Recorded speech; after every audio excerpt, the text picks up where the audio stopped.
तैसे रूपतिये दिठी द्रष्टा दृश्य भेटी येती तेथे मिठी दोही पडे.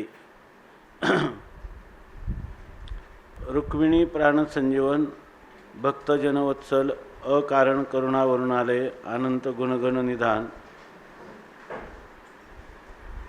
पंढरीनायक परमपिता श्री पांडुरंग परमात्म्याच्या असीम अनुकंपेने आपण अमृतानुभवाचं की जो ग्रंथ या अध्यात्मविश्वातील आपल्या स्वरूपस्थितीचं किंवा प्रतिभा अनुभूतीचं अतींद्रिय अशा प्रकारची स्वतःसिद्ध स्वयंप्रकाश असणारी अनुभूती की ज्या स्थितीचा आपल्याला यथार्थत्व न उमगल्यामुळं कारणावाचून जीव हा संसार दुःख भोगत राहतो, बंधाला कारण नसताना प्राप्त होतो आणि मोक्ष प्राप्तीसाठी अनेक नाना साधनाच्या खटापटा करत राहतो. त्यासाठी त्याचं वास्तवता काय आहे स्वरूपाची ते ज्ञानोबाराय आपल्या शब्दाच्या माध्यमातून आपल्याला आहत बोलाची वालिप फिडिजे मग ब्रह्माची याची अंगा घडीजे सुखेशी सुरवाडीजे सुखाची माझी असं ज्ञानोबारायांचं जे मनोगत ज्ञानेश्वरीमध्ये आहे त्याला अनुसरून अमृतानुभवामध्ये आपल्या अवाच्य अव्यवहार्य अशा स्वतःसिद्ध स्वयंप्रकाश केवल नित्य शुद्ध बुद्ध मुक्त स्वभावान आणि अशा स्वरूपाचं आपल्याला परिचय करून देत असताना यथाशक्ती यथामती चिंतन करीत आपण या 7व्या प्रकरणाच्या या ठिकाणी उत्तरार्धामध्ये प्रवेश केलेला आहे. आणि उत्तरार्धामध्ये चिंतन करत असताना अज्ञान खंडन, आता अज्ञानाचा धांडोळा किंवा मागोवा घेताना माऊलीने अज्ञानाची असिद्धी केली आणि अज्ञानाच्या असिद्धीनं काय साध्य झालं तर अज्ञानाची असिद्धी असल्यामुळे निष्प्रतिबंध आत्मस्वरूपाची अनुभूती फक्त अवशिष्ट राहते. अशा रीतीनं हे चिंतन सांगत असताना आता आपण 180 क्रमांकाच्या ओळीपर्यंत आलो. तैसे रूपतिये दिठी द्रष्टा दृश्य भेटी येती तेथे मिठी दोही पडे. आता याच्यामध्ये भरपूर पाठभेद आहे तर परंतु ज्या विशेष प्रामाणिक अशा प्रकारचं चिंतन आपलं पाठ आहेत म्हणजे विशेष भावणारे किंवा जो ज्ञानोबारायांचा आत्तापर्यंत जो झोक आहे त्याला अनुसरून काही पाठ साहित्यिक किंवा उपमा रूपक याच्यामध्ये घातलेलं असल्यामुळं आपल्याला त्याचा निवाडा करण्याला कठीण होतं. त्याच्यासाठी दुसरे पण पाठभेद समोर आहे. पण जे टीका केलेली आहे तर त्या टीकेच्या अनुसार आपण जे मूळ या ग्रंथामधले पाठ आहेत शक्यतो त्याच पाठांचा अधिक विचार करतो. जर मुद्रण दोषामुळं कुठं झालं असेल तर तेवढेच पाठ आपण दुरुस्त करतो. तैसे रूपतिये दिठी द्रष्टा दृश्य भेटी येती तेथे मिठी दोही पडे. आता या ओळीचा अर्थ ह्या रूपतिये म्हणजे खोपणारा, रुतणारा किंवा खोपणारा. आपण डोळ्यात जर कणू गेला तर काय डोळ्या माझी कणू आणि आणू तेही न समाये. त्या ठिकाणी डोळ्यामध्ये जर कण गेला तर आपल्याला तो सहन होत नाही. त्याला म्हणतात की तो डोळ्यामध्ये खुपतो किंवा रुततो. त्याप्रमाणे इथं हा रूपतिये दिठी असा अर्थ शब्दकोशामध्ये केलेला आहे खुपणाऱ्या. परंतु इथं तो कसा लावायचा बघा. दुसरा एक पाठ आहे तो पाठ जर घेतला तर आणखीन अर्थ करायला सोपा जातो. तो पाठ आहे तैसा रुसता द्रष्टा असा पाठ आहे. तैसा रुसता द्रष्टा हां मग तिथं रुसता इथं दिठी शब्द आहे. समजा दिठी शब्दाचा अर्थ तोच आहे. रुसता पाठभेद आहे.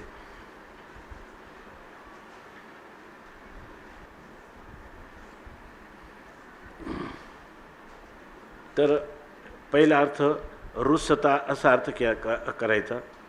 पाठभेद रुसता तैसे रुसता दिठी किंवा द्रष्टा दृश्य भेटी येती तेथे मिठी दोही पडे. तैसे म्हणजे पाठीमागं सांगितलं कशा प्रकाराने, तर ज्या वेळेला प्रतिबिंबाला आलिंगन करण्यासाठी ज्या वेळेला आपण जातो त्यावेळेला प्रतिबिंब तर जातंच, पण ते प्रतिबिंब सापेक्ष आपल्या ठिकाणी आलेले जे बिंब पण तेही घेऊन जातं आणि केवळ आपणच त्या ठिकाणी अवशिष्ट राहतो. त्या ठिकाणी बिंब आणि प्रतिबिंब हे दोन्ही सापेक्ष भाव मावळून केवळ आपण आपल्या स्वरूपाने त्या ठिकाणी असतो. तैसे त्याप्रमाणे रुसता दिठी म्हणजे या ठिकाणी दिठी रुसता याचा अर्थ केला की ज्या वेळेला दृष्टी आहे त्या दृष्टीला आपण रुसतो म्हणजे उबगतो, दृष्टीला उबगतो. कसं की द्रष्टा दृश्य भेटी, ज्या वेळेला द्रष्टा आणि दृश्य यांची भेट होते म्हणजे हे परस्पराला आलिंगन करतात तेव्हा द्रष्टा दृश्य भाव जातात. परंतु त्या ठिकाणी द्रष्टा दृश्य भाव तर जातात पण दर्शन तरी राहतं का दिठी, तर दिठीसुद्धा त्याला रुपते म्हणजे खुपते. कारण त्यांना जर त्या ठिकाणी दृष्टी राहील तर दृष्टी काय करेल, द्रष्टा आणि दृश्य यांचा कायमचं संबंध करून देईल. परंतु द्रष्टा आणि दृश्य भावच राहायचा नसेल तर त्या ठिकाणी दृष्टी तरी कशी राहून चालेल. म्हणून त्या दृष्टीला ते द्रष्टा दृश्य हे आपल्या भेटीमध्ये म्हणजे परस्पराच्या अनुप्रवेशामध्ये किंवा मिलनामध्ये इतके रुष्ट होतात की त्या ठिकाणी केवळ दृंगमात्र चैतन्यच अवशिष्ट राहतं. त्या ठिकाणी येती तेथे मिठी दोही पडे, त्या दोघांचीही दृष्टा आणि दृश्य हे दर्शनाला भीतात किंवा दर्शन त्यांना खुपतं म्हणून ते दर्शनावर रुष्ट होतात म्हणजे दर्शनालाही शिल्लक ठेवत नाही. आणि तेथे मिठी दोही पडे, त्या दोघांची मिठी म्हणजे जेव्हा आलिंगन पडतं तेव्हा ते त्या द्रष्ट्याच्या ठिकाणीही रुष्ट होतात आणि आपल्या दृंगमात्र स्वरूपात दृश्य आणि द्रष्टाभाव मावळून जातात. ते केवळ दृष्टादृश्य जात नाही, ते दर्शनालाही घेऊन म्हणजे त्या द्रष्टादृश्याची जाणीव राहिली नाही की मध्ये दर्शनसुद्धा राहत नाही. आणि मग आपण एकदा जसं तिथं मागं पहिल्यांदा प्रतिबिंब होतं मग आपल्या ठिकाणी बिंबत्व होतं असं मानत होता. आलिंगन दिल्यानंतर प्रतिबिंब दिसत नाही, प्रतिबिंब राहत नाही, तत्सापेक्ष बिंबही राहत नाही. फक्त हा जो आलिंगन करणारा आहे तोच फक्त स्वरूपाने उरतो. त्याच्या दोन्ही बिंब आणि प्रतिबिंब त्याच्या स्वरूपामध्ये मावळून जातात किंवा एकीभूत होऊन जातात, समरस होऊन जातात असा अर्थ. आता तैसे मग आता इथं रुसता दिठी असाही पाठ घेतला तरी चालेल आणि रुपतीये म्हणजे खुपतीये किंवा रुतते असाही पाठ घेतला तरी चालेल. ठीक आहे ना. म्हणजे या ठिकाणी ज्या वेळेला मधलं दर्शन नाहीसे झाल्यानंतर दोन्ही दृश्य आणि द्रष्टा नाहीसे होतात आणि ज्ञाता यांना जोडणारे ते ज्ञान नाहीसे झाले की ज्ञानरूपी चैतन्य जे आहे त्या दृंगमात्र चैतन्यामध्ये ते विलीन होतात, समरस होतात, एकरूप होतात, इतके होतात की त्या ठिकाणी द्रष्टा आणि दृश्य आणि दर्शन या त्रिपुटीचं स्मरण देखील राहत नाही. होती पूर्वी ही त्रिपुटी होती आणि आता ही त्रिपुटी गेली असं सुद्धा स्मरण त्या ठिकाणी राहत नाही. टीका म्हणून द्रष्ट्याचे दर्शन द्रष्टृत्वी उमटले जाणं तेथे दृश्य द्रष्टेपण एकीचे दोन्ही. म्हणून आता त्यांनी सांगितलं ना प्रतिबिंब ज्या वेळेला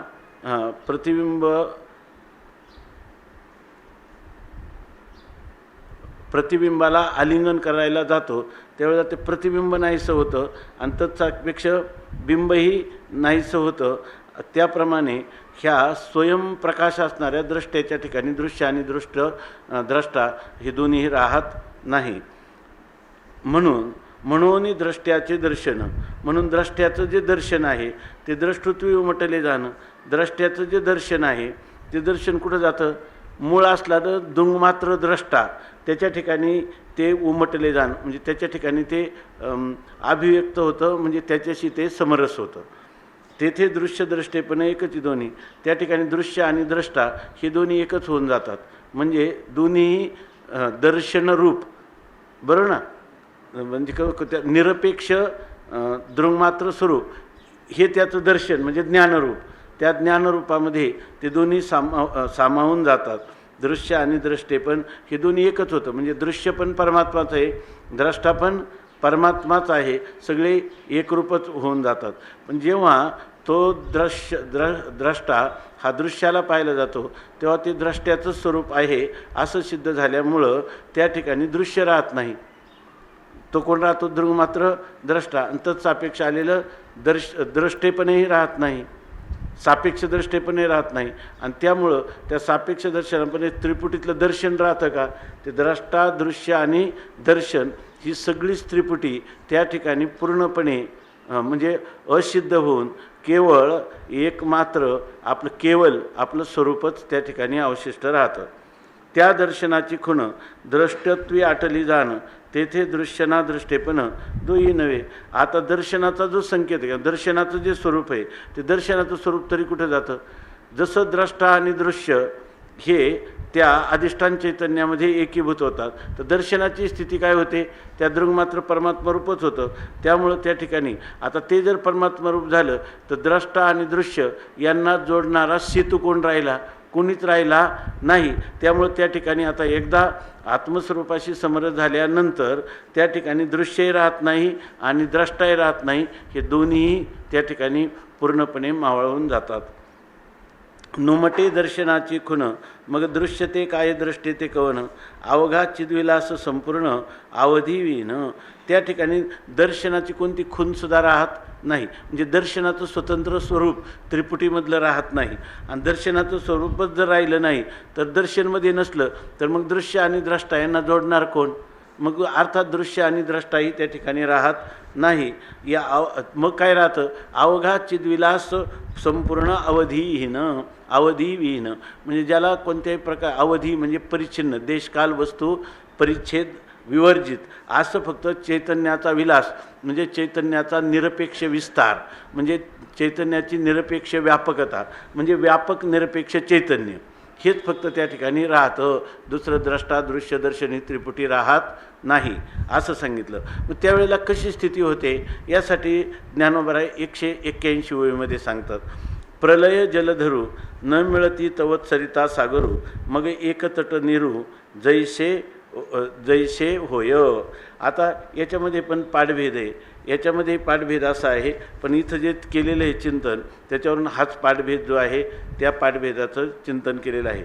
पाहायचं झालं तर दुसरा असा पाठभेद आहे, सिंधू पूर्वापार मिळणी असा पाठ. सिंधू पूर्वापार न मिळती तवची सागर, न मिळती तवची सरिता सागर असं आहे.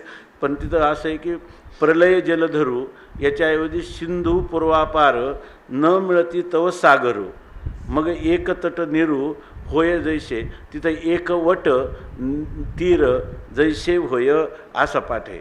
आणि तर 2 वेळा एकतट असं आलेलं आहे, त्यामुळे तो एकवट शब्द नसा. तुमच्या याच्यात एकवट आहे का? एकतट आहे. हां, आणि याच्यात पण एकतटच आहे. म्हणून एकवट आहे का? हा एकतटच आहे ना. मग ते म्हणून ही ओळी जशीच्या तशी घेतली तर टीकेला अनुसरू नये. त्याचा अर्थ असा आहे, प्रलय जलधर न मिळती तव सरिता सागर. आता इथं असा अर्थ घ्यावा लागेल की जलधर म्हणजे प्रलय जलधरू. प्रलय जलधरू हा एक शब्द घ्यायचा, प्रलय आणि जलधरू नाही. प्रलय जलधरू म्हणजे प्रलयकाळ, जलाला धारण करणारे कोण आहे? मेघ.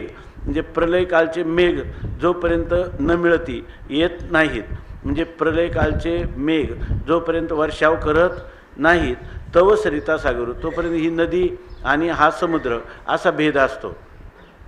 नदी आणि समुद्र असा भेद असतो. परंतु ज्या वेळेला प्रलयकालचा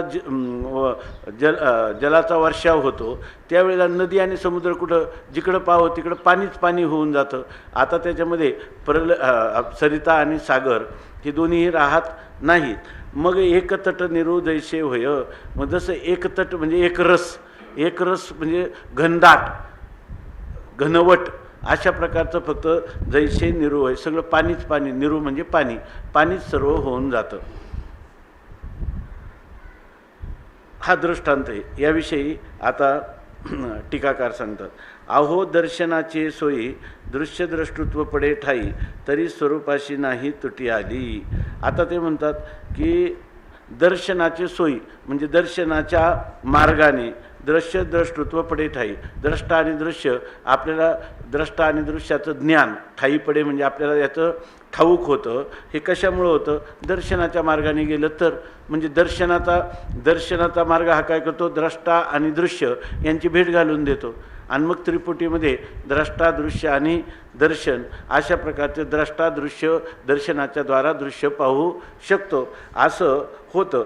परंतु ज्या वेळेला ह्या त्रिपुटीमध्ये द्रष्टा हा दृश्याला पाहत असतो दर्शनाच्या द्वारा, तरी स्वरूपाशी नाही त्रुटी आली, तरी आपल्या मूलभूत असणाऱ्या स्वरूपामध्ये काही त्रुटी किंवा वैगुण्य निर्माण होतं का? अर्थात होत नाही.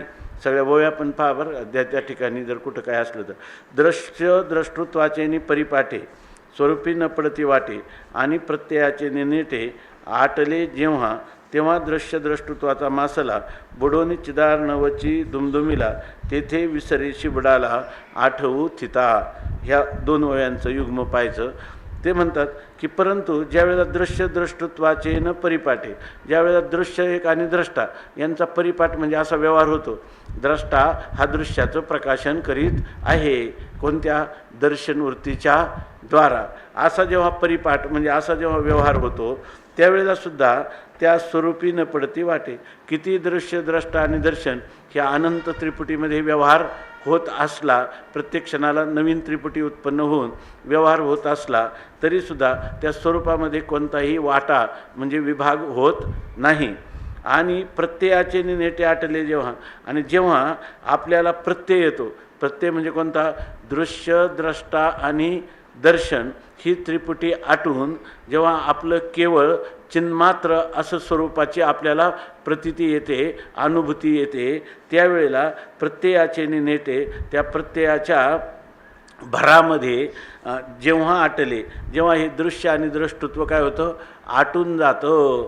म्हणजे त्या प्रतीती रूपतेला मूलभूत असणारी जी प्रतीती, त्या प्रतीती स्वरूपाला ते प्राप्त होतं. आणि तेव्हा जेव्हा प्राप्त होतं मग तेव्हा दृष्टादृश्य राहत नाही आणि ते काय होतं? आत्मरूप होऊन जातं. तेव्हा दृश्य द्रष्टत्वाचा मासला बुडवणं चिदार नवची दुमदुमीला. तेव्हा तिथं खाली काय राहतं? द्रष्टा आणि दृश्य यांचा जो मासला म्हणजे नमुना, म्हणजे त्रिपुटीचा असणारा जो नमुना, त्रिपुटीच्या नमुन्यात होणारा जो व्यवहार, तो व्यवहार ज्या ठिकाणी बुडून जातो. कारण आता त्याला काय झालं? दृश्य द्रष्टा आणि दृश्य ही त्रिपुटी ती जी आहे ती आपल्या चित्सागरामध्ये ती काय झाली? लीन होऊन गेली. एकरूपतेला, एकरसतेला, समरसतेला प्राप्त झाली. म्हणून म्हणतात बुडोनी चिदार नवची दुमदुमीला. जेव्हा तिथं दृश्यद्रष्टत्वाचा नमुनाच राहिला नाही, ते दृश्यद्रष्टत्व गेलं कुठं? तर ते चिदार नवामध्ये एकाय निवृत्तीनाथ महाराजांचा अभंग आहे, एकार नव झाला तरंग बुडाला तैसा देह झाला ब्रह्मरूप असं म्हणतात. तसं म्हणतात चिदार नवची दुमदुमीला. त्या ठिकाणी आता काय आहे? चिदार नव त्या ठिकाणी दुमदुमत आहे, म्हणजे केवळ चैतन्य निरपेक्ष व्यापक चैतन्यच त्या ठिकाणी आहे. तेथे विसरेशी बुडाला आठव.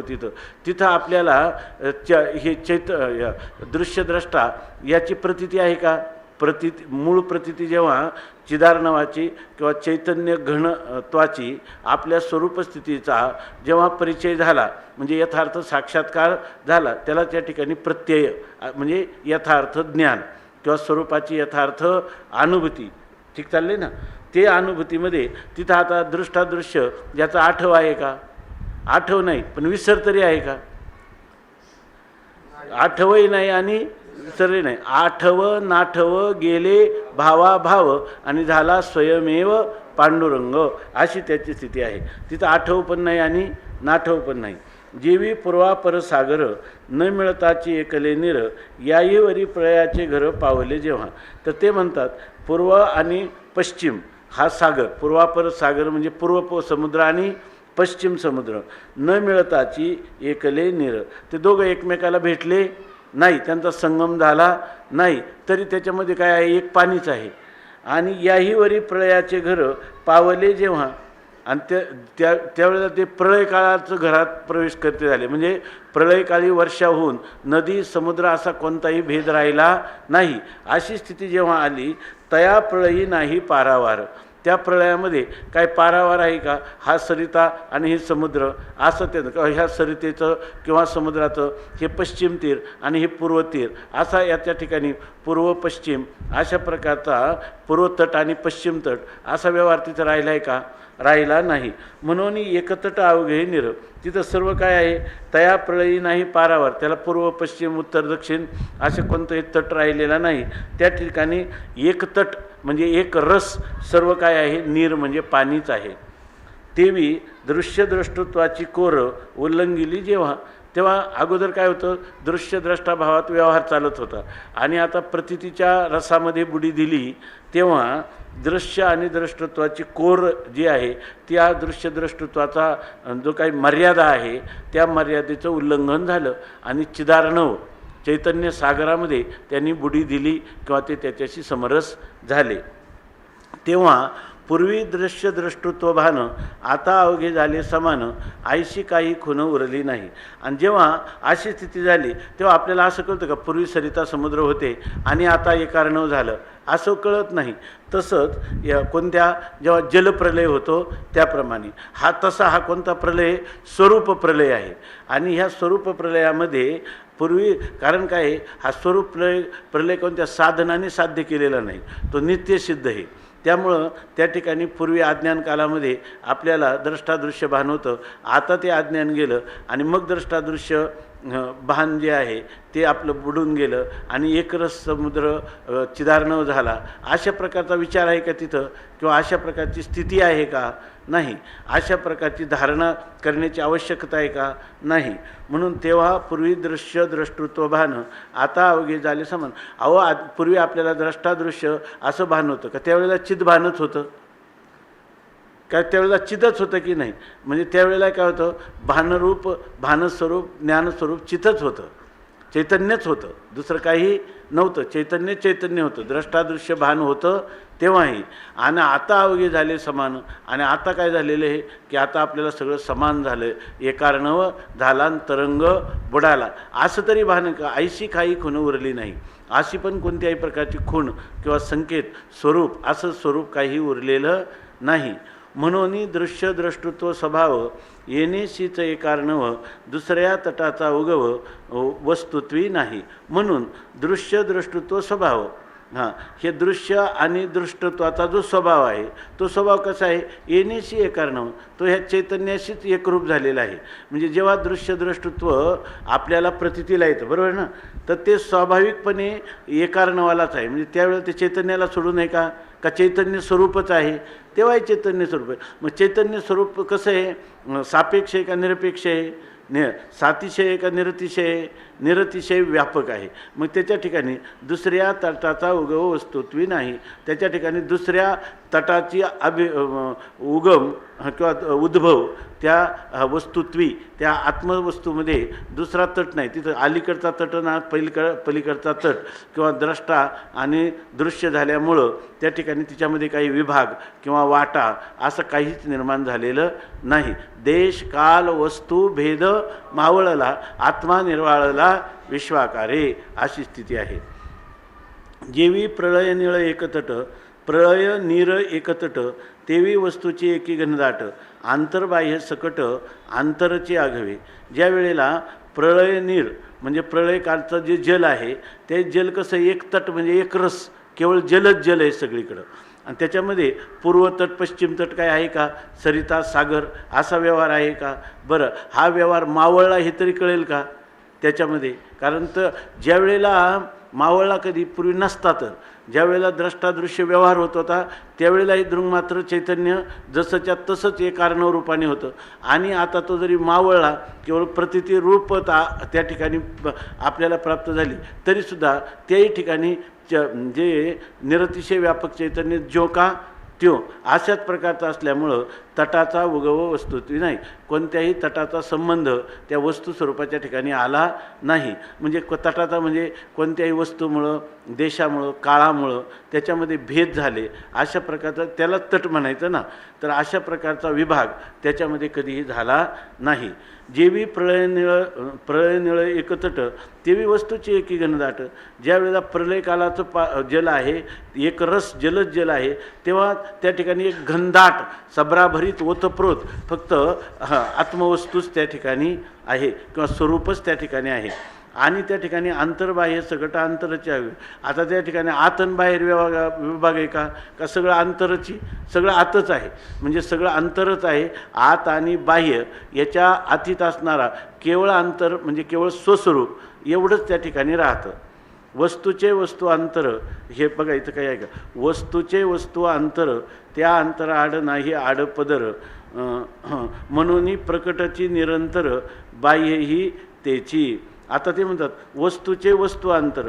जर आपण कोणती वस्तू घेतली दृश्य स्वरूपात, त्या वस्तूच्या अंतर कोण आहे, कोणतंही दृश्य रूप घेतलं तर त्याचं अंतर म्हणजे त्याचं सत्तास्फुरण, बरोबर ना. त्याचं सत्तास्फुरण कोण आहे, वस्तूच आहे.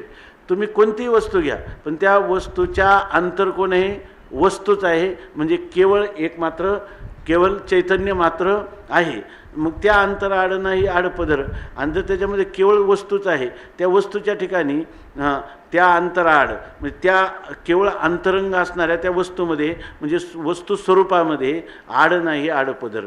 त्याच्या आडमध्ये कोणता आडपदर आहे का, अलीकडचं आणि पलीकडचं असं करणारा कोणता विभाग किंवा पडदा त्या ठिकाणी आहे का, अर्थात कोणताही पडदा नाही. म्हणून असा कोणताही प्रकार नाही की पूर्वी आणि आता, ज्ञानपूर्व कालात आणि ज्ञानोत्तर कालात असं उत्तर ज्ञानोत्तर पूर्व आणि उत्तर आहे का, नाही. आता तुम्ही सांगा बरं, याच्यामध्ये ज्ञानोत्तर प्रेमलक्षणात्मक भक्ती याचं समर्थन आत्तापर्यंत आपल्याला करता येईल का, आत्तापर्यंत झालेल्या चिंतनाने? कारण ज्ञानाला उत्तर आणि पूर्वच कोणत्या प्रकारचे नाही. म्हणून वस्तूचे वस्तू अंतर त्या नाही आडपदर म्हणून प्रकटची निरंतर बाह्य इथेची. जेव्हा बाहेर जर तुम्ही करायला गेलं त्याच्यात आत आणि बाहेर विभागच नाही. त्यामुळं बाह्य म्हणजे बाह्य दिसणारं दृश्य, त्या दृश्याचं जरी तुम्ही स्वरूपाचं चिंतन करायला गेलं तर बाह्य ही तेची निरंतर प्रगटची. बाह्यसुद्धा काय आहे, निरंतर तेच प्रगट आहे. नांतम न मध्यम न बहिस्मरंतः कौपीनवंतः खलु भाग्यवंता स्वानंद भावे परितुष्टिमंतः स्वशांत सर्वेंद्रिय वृत्तिमंतः नांतम न मध्यम न बहिस्मरंतः कौपीनवंतः खलु भाग्यवंतः अशी त्याची स्थिती आहे. म्हणून अंतर्बाह्य विहीन स्वरूप सर्व काळ सरिषेची जाण तेथे आता अज्ञान केवती असे. त्या बाह्याचा परित्याग केल्यावरच त्या स्वरूपाची प्राप्ती आहे. म्हणजे का बाह्य स्वरूपाचीच उपलब्धी आहे आणि आतही स्वरूपाचीच उपलब्धी आहे. म्हणजे अंतकरणवृत्ती बहिर्मुख हो किंवा अंतकरणवृत्ती अंतर्मुख हो, दोन्हीमध्ये सर्वत्र काय आहे, चैतन्यच आहे. आणि ते कसं आहे, सर्व काळ सरिषेची जाणं. त्याच्यामध्ये आत आणि बाह्य या विभागाने विवर्जित असं आपलं जे स्वरूप आहे ते सर्व काळ म्हणजे सर्व काळात, सर्व देशात आणि सर्व वस्तूमध्ये ते सरिसत म्हणजे समच आहे. निर्दोषम ही समम ब्रह्म तस्मात ब्रह्मणी ते स्थिताः अशी स्थिती आहे.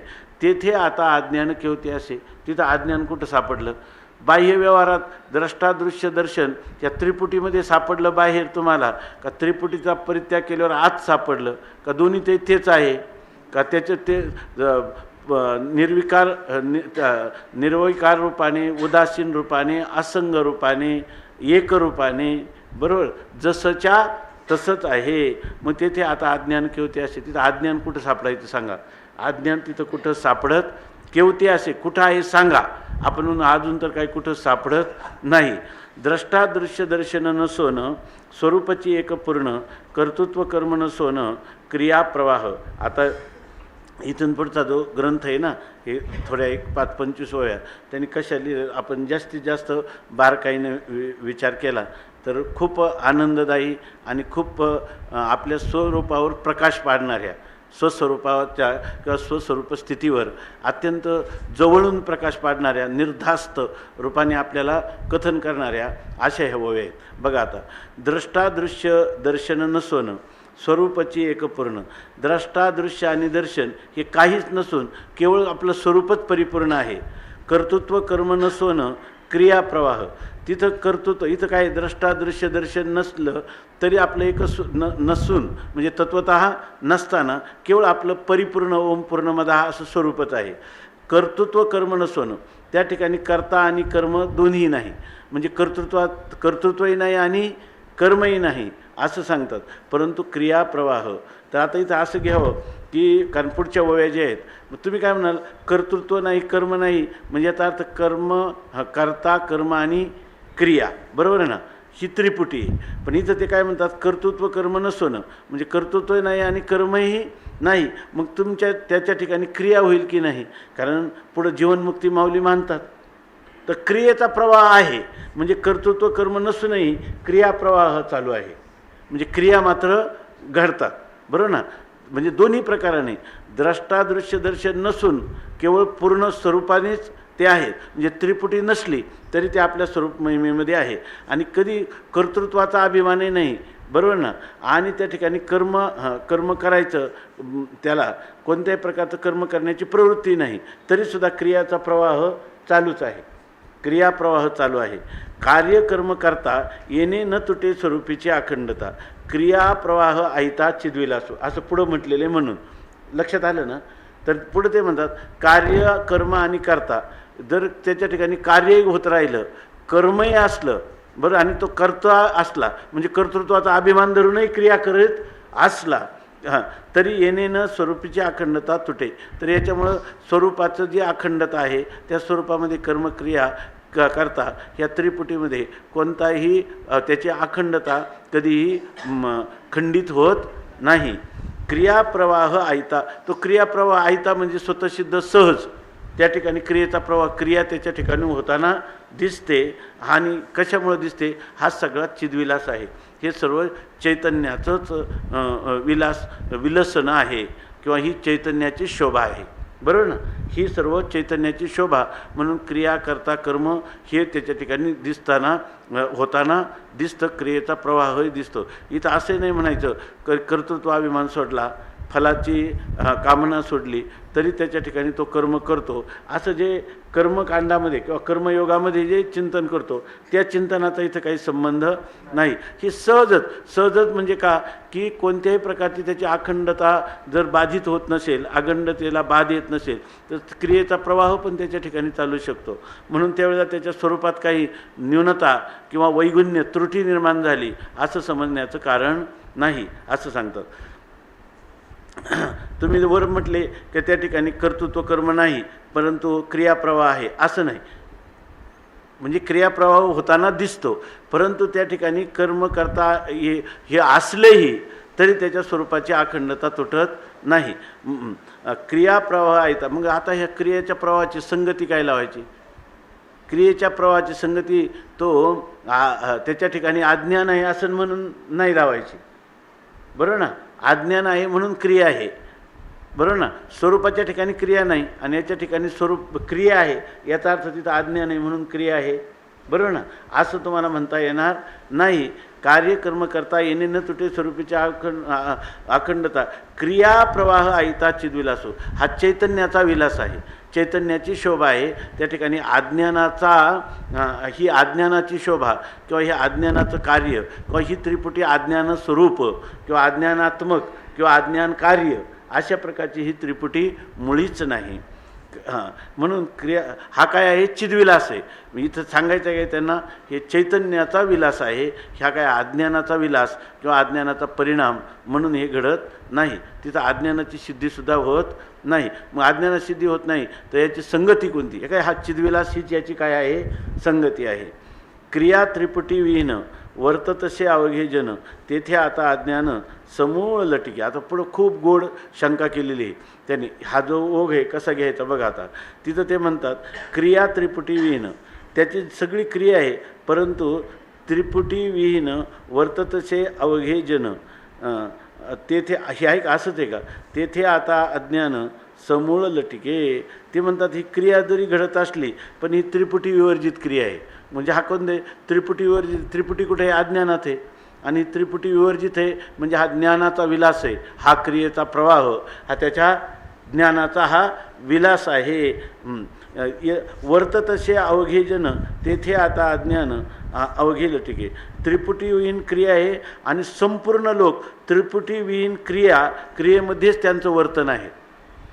कोणते अवघे जन, अवघे जन म्हणजे संपूर्ण मानव मात्र किंवा संपूर्ण प्राणीमात्रांच्या जेवढा क्रियाचा प्रवाह आहे तो सगळा चैतन्याचा विलास आहे. तिथं ते म्हणतात तेथे आता अज्ञान समूळ लटके. तिथं त्याला कारण अज्ञान आहे म्हणणं हेच मुळात लटकं किंवा खोटं आहे. त्याला कारण अज्ञान म्हणणं हे मुळापासूनच लटकं किंवा खोटं मिथ्या आहे. मिथ्या अज्ञान त्याला कारण आहे असं नाही. अज्ञान त्याला कारण आहे हे म्हणणंच मुळात काय आहे, मिथ्या आहे. हे व्यर्थ अशा प्रकारचा प्रलाप आहे. त्याच्या पुढं त्याने आता एक शंका घेतली. आता ह्या शंकेवर माणसाच्या मनात कोणालाही आता असं जरी म्हटलं म्हणजे मनुष्याला वाटतं काय आहे हे सगळा वेदांताच्या ग्रंथामध्ये सांगितलेली जी साधनं जे अंतरंग साधन तमेव विदित्वा अतिमृत्युमेती नान्य पंथा विद्यते आयनाय ह्या श्रुतिवचनांना स्मृतिवचनांना सगळ्यांनाच बाध येतो आहे की नाही. असं जर म्हटलं मग सगळेच लोकांच्या क्रिया त्रिपुटीच्या विवर्जित केवळ ज्ञान स्वरूपच आहेत आहे की नाही. असं जर असलं तर मग या ठिकाणी आत्मावारी द्रष्टव्य श्रोतव्य मंतव्य निधिध्यासितव्य हे सगळं जे सांगितलेलं आहे ते श्रुतिवचनांना त्या ठिकाणी विरोध नाही आहेत का, असं कोणाला शंका येईल. तर ते म्हणतात तुम्ही घेण्याच्या आधी आम्हीच शंका करतो. म्हणून या टीकाकारांनी शंका केली. एवढं बघा. ह्याच्यामध्ये कसं मला आता ते सगळे शब्द आठवायचे नाही, दुपारी आठवले होते, आले परत तर सांगतो. हा जो भाग आहे हा ज्ञानोबरायांनी किती मुमुक्षुला निर्धास्तपणे त्याला आपल्या स्वरूपामध्ये कोणताही संशय राहू नये. आता एकनाथी भागवतामध्ये हेच वर्णन केलेलं आहे आणि भागवतामध्ये देखील हाच विषय आलेला आहे. परंतु आपल्याला तिथं इतकं त्याची खोली लक्षात येत नाही. इथं आता आपण केवळ तेवढ्याच प्रकरणाचं चिंतन करत असल्यामुळं अज्ञान खंडन एवढाच विषय आपल्या डोळ्यासमोर असल्यामुळं त्याचा धांडोळा माऊली येतात अनेक अंगाने. तर आता शंका कशी घेतली बघा. आशंका, इथं आशंका त्याच्यापुढं दोन दंड दिले पाहिजे, नाही तर आशंका देहबुद्धीचे आणि परिहारे असं होईल. ते बऱ्याच ठिकाणी आहे ना, याच्यात नाही आमच्या याच्यामध्ये, तुमच्या याच्यात आहे का? हा, तो देऊन ठेवायचा आशंका, नाही तर मग वाटेल की आशंका देहबुद्धीचे आणि परिहारे. भागवतामध्ये सगळ्यात जास्त ते लोक वाचतात ना, पारायण करतात ना, मग ते आशंका असं म्हणून पुढं वाचतात बऱ्याच वेळेला वाचतात ना. आता आपण आता याच्यावर एक शंका घेतली. शंका अशी घेतली, पण हे लक्षात घ्या, शंका म्हणजे अभिपेत्य परिहार आहे. हा काय आहे, ही शंका घेतली आणि तिचा पुन्हा परिहार पुढच्या ओळीमध्ये केलेला आहे. ते देह आता पुढच्या ओळीमध्ये बरेच काही मुद्रण दोष दिसतात किंवा पाठभेद दिसतात, ते चांगलं बघा ज्यांच्याजवळ ते आहे. ते देहबुद्धीचेनी परिहारे स्वरूपाच्यानी का स्वरूपाचेनी,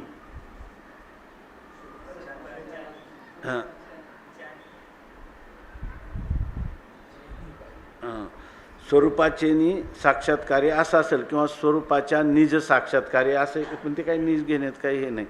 स्वरूपाच्यानी साक्षात्कार्य क्रिया सहजा करे होतसे तेव्हा ते म्हणतात हे काय आपण क्रियाप्रवाह चालतो, हे कोणाची संगती सांगता येईल?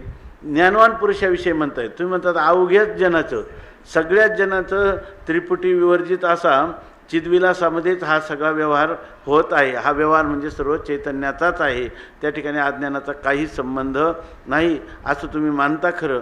परंतु आम्हाला एक शंका येते का देहबुद्धीचेनी परिहारे, ज्या मनुष्याने देहबुद्धीचा परिहार केला म्हणजे देहबुद्धीचा परित्याग केला, स्वरूपाच्यानी साक्षात्कारे, ज्याला आपल्या स्वरूपाचा यथार्थ साक्षात्कार संशयविपर्य रहित आपल्या स्वरूपाचा उमग किंवा अवगम ज्याला झालेला आहे आणि क्रिया सहजाकार्य होत असे तेव्हा सहजच त्याच्याकडून क्रिया होत राहते, आहे की नाही. कुंभाराच्या चाकाला गती दिली, दंड काढून घेतला तरी सहजच पूर्वी दिलेल्या गतीमुळं तो दंड फिरत राहतो. लसणाचा हे सगळं कोणतं वेदांतातल्या प्रकरण ग्रंथानुसार किंवा भाष्यकारांनी त्या प्रक्रियेने जीवनमुक्तीची सिद्धी किंवा स्वरूप सांगितलं, बरोबर ना. तर त्याचं स्पष्टीकरण केलं. त्याप्रमाणे त्याला अनुसरून ही शंका येते, ज्याला वेदांताच्या प्रकरण ग्रंथाचं किंवा शांकर वेदांताचं अध्ययन आहे तो मनुष्य पण असं म्हणतो की देवबुद्धीचा परिहार झाला, स्वरूपाचा साक्षात्कार झाला, तरीसुद्धा पूर्वीच्या प्रारब्ध लेशानुसार त्याच्या ठिकाणी ते काय प्रारब्ध त्याला सुखदुःखाचा भोग देण्यासाठी आतून प्रयत्नाची जुळवाजुळव करीत असतं. याला तिथं म्हणतात की क्रिया सहजाकार्य होत असे, तेव्हा सहजच त्याच्या ठिकाणी क्रिया होताना दिसते. जेथे अहंकाराची नसे तैन लिंपे जे क्रिया दोषे, त्या ठिकाणी काय आहे, त्याला जर हे जो दोष आहे, दोष लागतो कधी, कर्माचा दोष लागतो कोणाला, ज्याला मी देह आहे अशा देहाविषयी अभिमान आहे त्याला. पण ह्या ज्ञानीपुरुषाला काय होतं की जेथे अहंकारच नसे, मी देह आहे, मी कर्ता भोक्ता आहे असा त्याला अहंकारच नाही, तेव्हा न लिंपे जे क्रिया दोषे, जो ज्या क्रियेचा कर्ता होतो तो जो ज्या कर्माचा कर्ता होतो तो त्या कर्मफलाचा भोगता अपरिहार्यपणे होत असतो, आहे की नाही.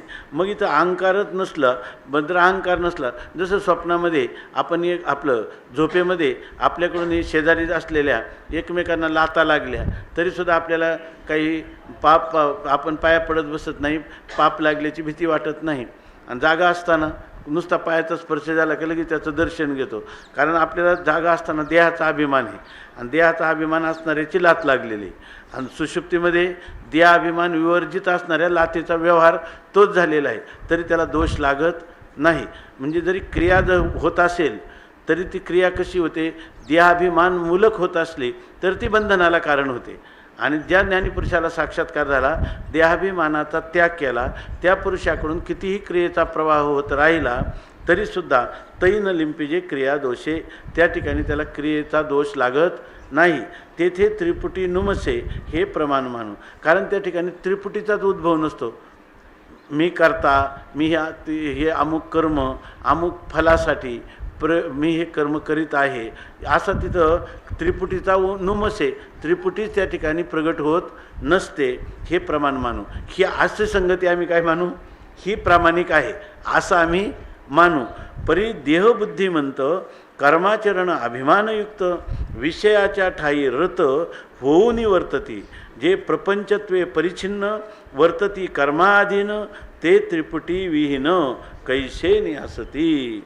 आम्हाला असं शंका येते की ज्यांच्या ठिकाणी देहबुद्धी आहे, देहबुद्धीनं युक्त आहेत, देहाधिकाचा अभिमान धरून कर्माचरण करीत आहेत, शब्दस्पर्शादी विषयांच्या ठिकाणी रममान होऊन ते वर्तती आपला व्यवहार करतात.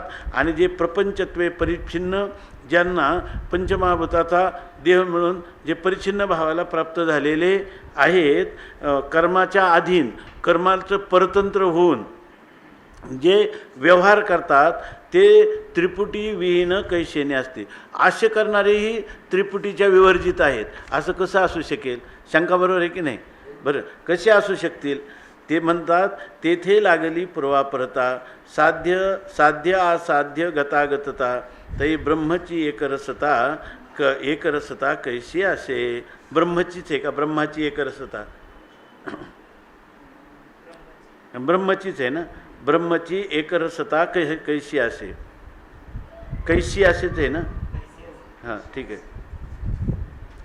तेथे लागली पूर्वापरता, त्या ठिकाणी काय आहे, पूर्व आणि अपरता. म्हणजे पूर्वी कधी अज्ञान कालामध्ये, आणि अपरता म्हणजे कधी ज्ञान कालामध्ये, असं त्या ठिकाणी मानावंच लागेल. अज्ञान कालात जे लोक आहेत त्यांना अज्ञान कालात बद्धता आहे, त्यांना ही अद्वैत आत्मस्थिती प्राप्त नाही.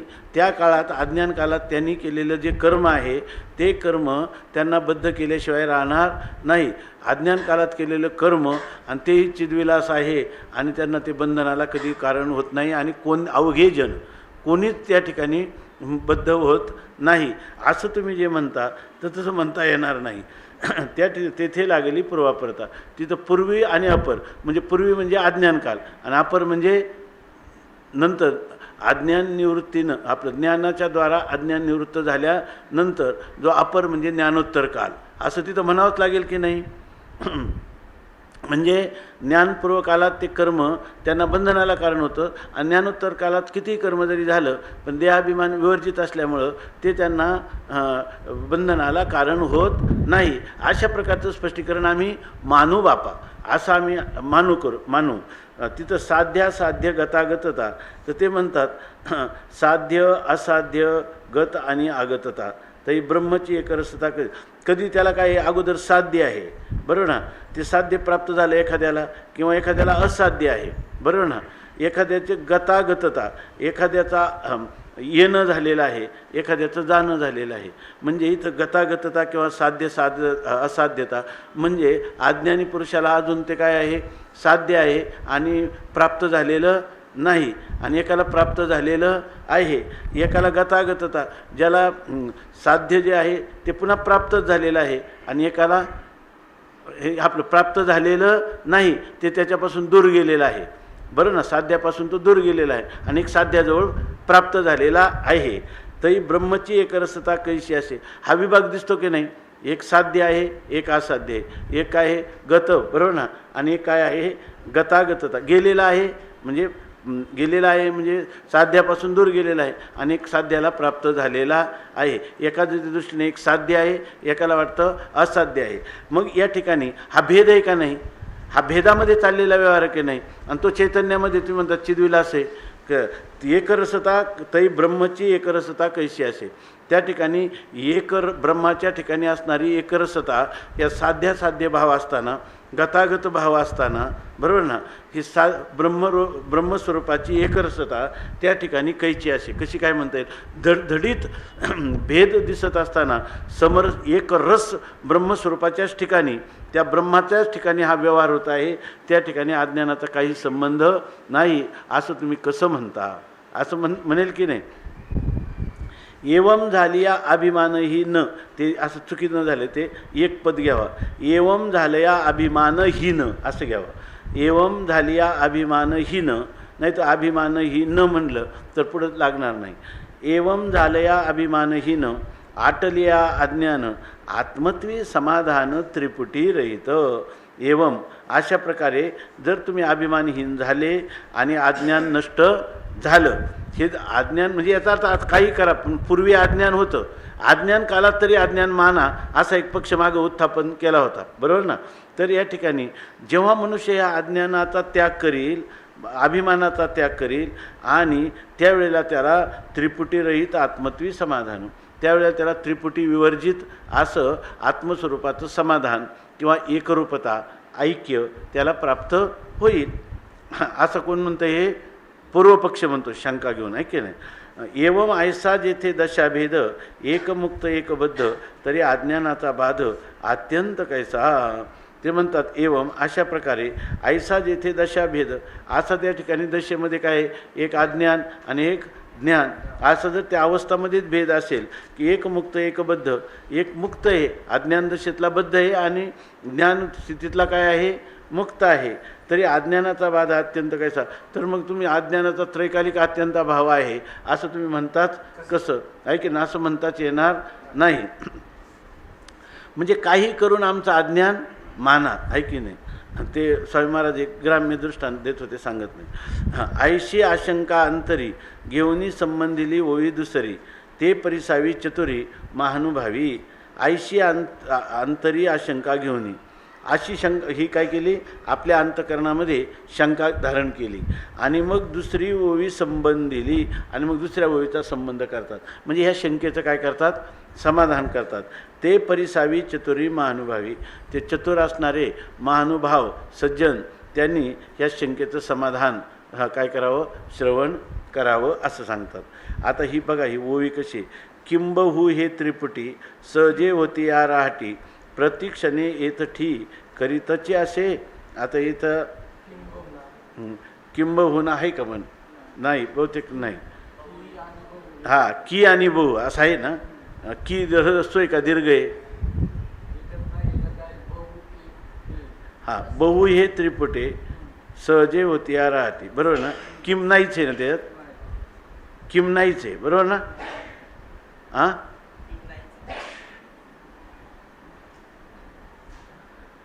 मग सुरुवात अशी का, बहु ये त्रिपुटी सहजे होतिया राहाटी प्रतिक्षणी येथठी करितेचे असे. हां,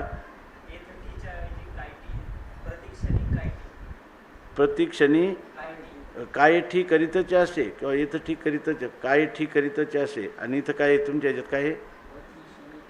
हां, प्रतिक्षणी येथ आहे ना, प्रतिक्षणी इथं. आणि तुमच्या ह्याच्यात काय आहे?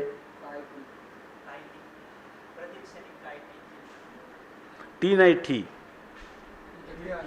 नाही, ठी ठी ठी शब्दाचा अर्थ आहे स्मरण. नाही, ठ ठ तो मुद्रण दोष नाही का, ठी शब्द.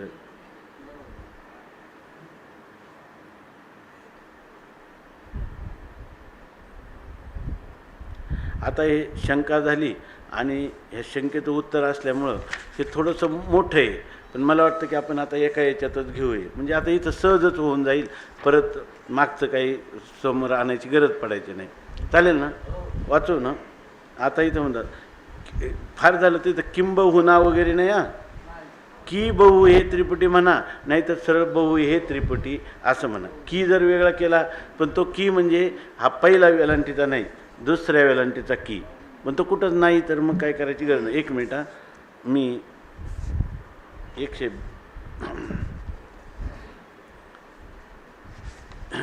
याचे पाठभेद पाहू.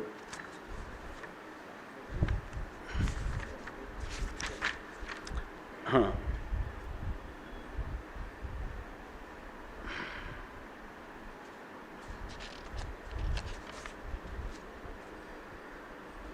किंबहू इथं ते की बहु असं असं ते की बहु किंबहू नाही, की हे असं ते की बहु हे त्रिपुटी सहजे होत्या राहाटी प्रतिक्षणी येथ ठी करीतेचे असे.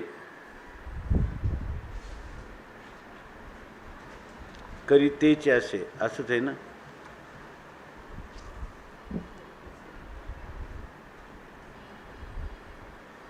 बहु हे त्रिपुटी म्हणजे बहु हे त्रिपुटी बहु म्हणजे या त्रिपुटी किती आहेत?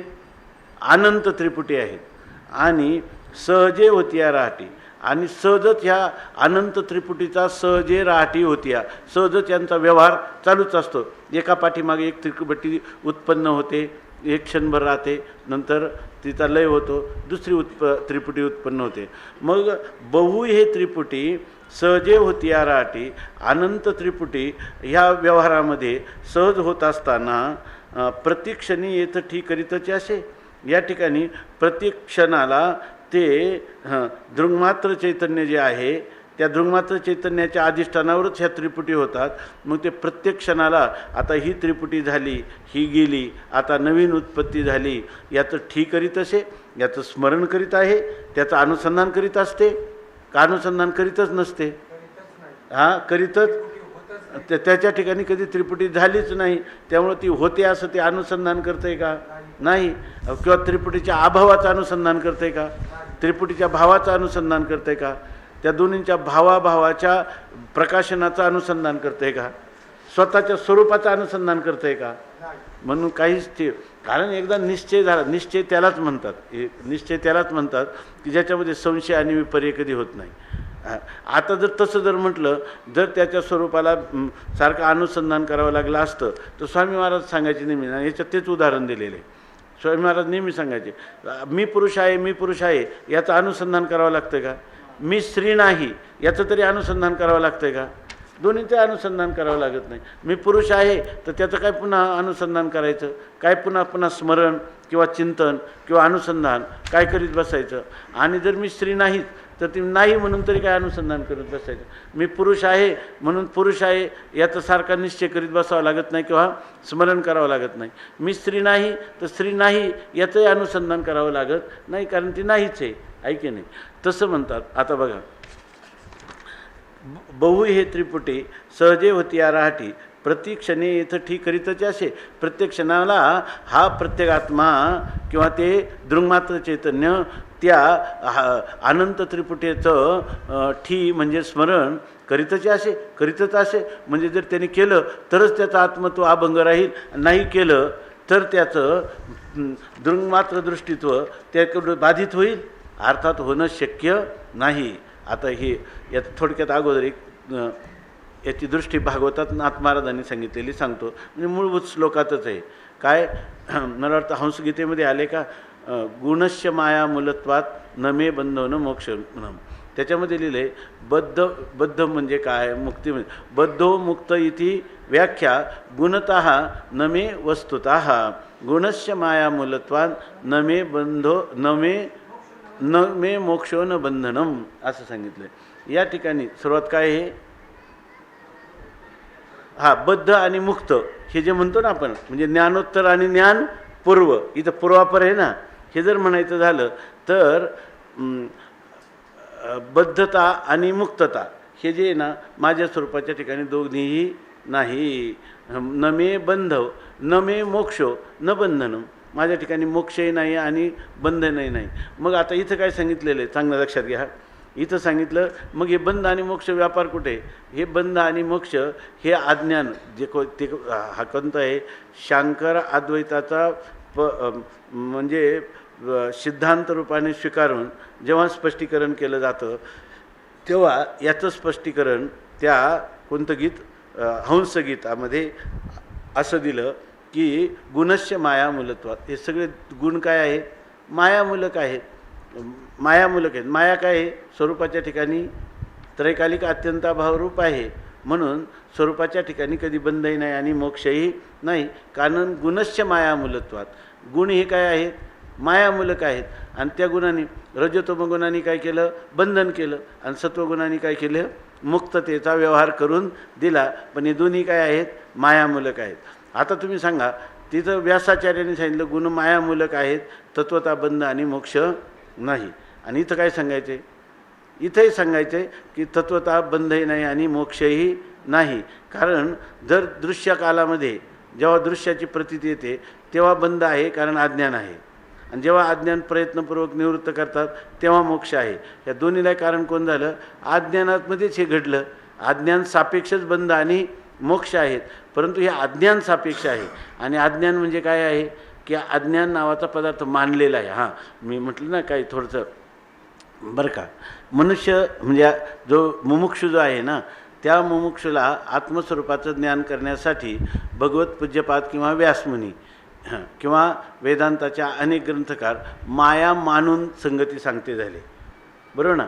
पण माया मानली, माया मानली कोणत्या भाषेत, अध्यारोपाच्या भाषेत माया मानून सुरुवात केली आणि नंतर त्यांनी त्या मायेचा अपवाद केला. पण काय होतं की ह्या माया मानली ह्या शब्दाची शक्ती विसरून जाते, मानली या शब्दाची, आणि माया आहे असं इतकं अंतरात बसून जातं की ज्ञानोत्तरही अविद्यालेश आहे असं मानलं जातं, आहे की नाही. कारण का, संगती सांगता सांगता आचार्यांना म्हणजे व्यासाचार्यांपर्यंत सगळ्यांना भीड अशी पडते का व्यासांच्या सूत्रामध्ये देखील त्यांना अविद्यालेश मानला आहे असं आचार्यांना सिद्ध करावं लागतं. बरं ते व्यासाचार्यांनी मानल्याशिवाय सिद्ध करता आले का, लक्षात आलं ना. म्हणून अशी संगती लावावी लागते, बरोबर ना. तर माऊली काय करतात, अविद्या मानलेली आहे ही जी शब्दाची शक्ती आहे ना ती आपल्याला फक्त सांगून देतात, बाकीचं काय करत नाही. मानलेला पदार्थ हा तत्वता नसतोच, विकल्प नाही वस्तू, हे फक्त माऊली आपल्याला या ठिकाणी सांगतात. ठीक आहे ना. मला वाटतं एक अभंग जर म्हटली तुम्ही तर मग आपण एक 5-7 मिनटात हे सगळ्या वेळा पूर्ण करू. म्हणा म्हणा.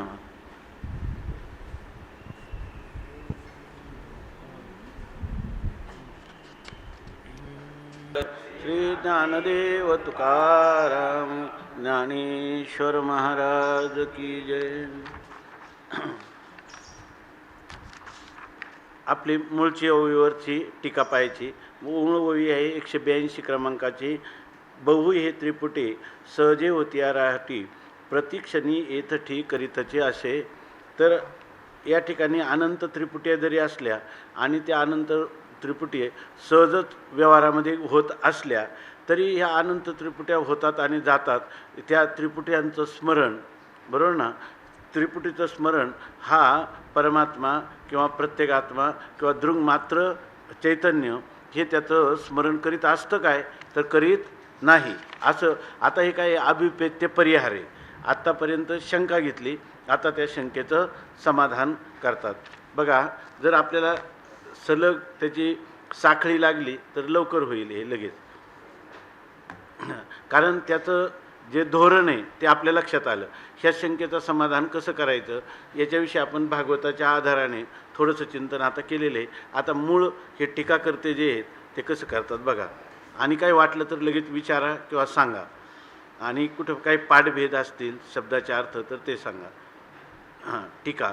अहो स्वरूप चिन्मात्र घन, सर्व काळ सरिषेची जाण, येथे जे जगभान तो चिद्विलास अघवा. हे उत्तर देतात की आपलं जे स्वरूप आहे ते घनीभूत चिन्मात्र स्वरूप आहे आणि ते सर्व काळात, सर्व काळ हा शब्द सर्व देश आणि सर्व वस्तू यांचं उपलक्षण करावं आणि त्या सर्वामध्ये तो समानच आहे. म्हणजे निर्विकार, असंग, उदासीन, बरोबर ना, असा परिपूर्ण असंच ते स्वरूप आहे. तेव्हा अशा वेळेला जे जगताचं भान होतं, तो जगताचं भान म्हणजे काय आम्ही आता अगोदरच सिद्ध करीत आलेलं आहे. जगताचं भान, दृश्याचं भान हे दुसरं कोणी नसून काय आहे, ते चिद्विलास आहे. का तो अज्ञानाचा परिणाम आहे? चिद्विलास आहे. तो आगवा चिद्विलास, तो संपूर्ण चिद्विलास आहे.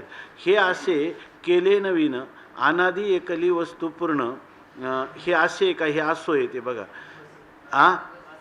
असेच आहे. हे असे केले नवीन, हां बरोबर आहे. अनादी एकली वस्तू पूर्ण, जगा ब्रह्मा निपटून संबंध नाही. हां, तर ते म्हणतात हे असे केले नवीन. हे म्हणजे हे जगत जे आहे ते उत्पन्न न करता, बरोबर ना, उत्पन्न न करता सहजच आहे. कारण हे असे केले नवीन अनादी एकली वस्तू पूर्ण. अनादिकाळ म्हणजे हे वस्तू, हे जगतमुळे आत्मस्वरूपाच्या ठिकाणी झालंच नाही. हे न करता, बरोबर ना, म्हणजे न होता. हे असे म्हणजे प्रतिती मात्र असे न होता. आणि मग आहे काय, तर एकटी एक अनादी असणारी परिपूर्ण वस्तू आहे. आणि खऱ्या अर्थाने जग आणि ब्रह्म यांचा निपटून संबंध आलेला नाही. म्हणजे किंचित देखील त्यांचा संबंधच आलेला नाही, कारण जग नाही, ब्रह्मच आहे, बरोबर ना. आणि जेव्हा तुम्ही जग दिसतं तेव्हा ते ब्रह्माहून स्वतंत्र जग म्हणून पदार्थ नाहीत. ब्रह्मच काय आहे, आपल्या स्वस्वरूपाचा परित्याग पूर्वरूपाचा न करता फक्त अवस्थांतर भान होतं की जे वाचारंभण मात्र असतं. असं आम्ही आत्तापर्यंत तुम्हाला सांगतच आलेलो आहोत. सहज नाही, वेगळं केलं तरी चालेल किंवा जगा ब्रह्मा म्हटलं तरी चालेल, नाही का. जगा ब्रह्मा निपटून संबंध नाही जगाचा आणि ब्रह्माचा. जगा ब्रह्मा म्हणलं म्हणजे जगाचा ब्रह्माशी येतकिंचित एकच जर पद ठेवलं तर चांगलंच आहे. ते जगाचा आणि ब्रह्माचा संबंधच नाही. सहजे होता वर्तणूक, न चुके वस्तू अचूक, त्रिपुटीचे कंचुक वाचारंभण. ते म्हणतात सहज वर्तणूक म्हणजे सहजच त्या ठिकाणी कुठलाही व्यवहार होत असला या विश्वामधला यच्चयावत व्यवहार, तो शास्त्रीय असो, लौकिक असो किंवा अन्यथा असो, हा सगळं वर्तन होत असेल. कोणी अडाणी जरी असेल म्हणजे शास्त्रामध्ये अनभिज्ञ असा जरी कोणी असेल आणि त्याच्या ठिकाणी हा व्यवहार होत असेल तर अचूक वस्तू न चुके. त्या ठिकाणी जी मूलभूत असणारी ब्रह्मवस्तू आहे ती त्याला कधी चुकत नाही. म्हणजे त्याच्या स्वरूपापासून ब्रह्मस्वरूपापासून त्या कोणत्याही पुरुषाची कोणत्याही व्यवहारामध्ये कधीही च्युती कधी होऊ शकत नाही. त्रिपुटीचे कंचुक वाचारंभण. मग त्यांनी हे जे त्रिपुटीचं वस्त्र त्यांनी परिधान केलेलं आहे तर बरं ना, त्रिपुटीचा जो पेहराव आहे तो त्रिपुटीचं काय आहे मग नेमकी, ती केवळ वाचारंभण मात्र आहे. लक्षात येते ना महाराज, लगेच सांगा. जेने तेने प्रकारे क्रिया मात्र एकाकारे, त्रिपुटीचेने विसरे वर्तते जगी. जेने तेने प्रकारे, कोणताही प्रकार असू द्या पण क्रिया मात्र एकाकारे. कोणती क्रिया मात्र म्हणजे प्रत्येक क्रिया, क्रिया मात्र म्हणजे प्रत्येक होणारी क्रिया कोणत्याही प्रकाराने, म्हणजे लौकिक, वैदिक किंवा अन्यथा कोणत्याही प्रकारची जरी क्रिया असेल तरी त्रिपुटीचे विसरे वर्तते जगी. त्या ठिकाणी त्रिपुटीचा पूर्णपणे विसर होऊनच ती क्रिया होते. त्रिपुटीचा काही संबंधच नाही. कोणत्याही प्रकारची तुम्हाला वाटणारी त्रिपुटीतली क्रिया ती त्रिपुटीत होतच नाही. ते फक्त काय आहे, त्रिपुटीचा तिथं विसर आहे, म्हणजे केवळ चिद्विलास आहे, केवळ चैतन्य मात्रच त्या ठिकाणी आहे. अहो हे कर्म मी करता, ऐसे हे क्षणक्षणी न विचारिता, चिद्विलास ऐता होती राहते. ठीक चालले ना महाराज? हे आपल्याला कळतं आहे का पटत आहे? हे कळत आहे का पटत आहे? कळतही आहे आणि पटतही आहे.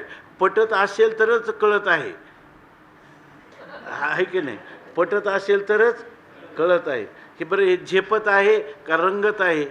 इथं झेपण्याचा रंगण्याचा प्रश्नच येत नाही, कारण हेच एकच आहे.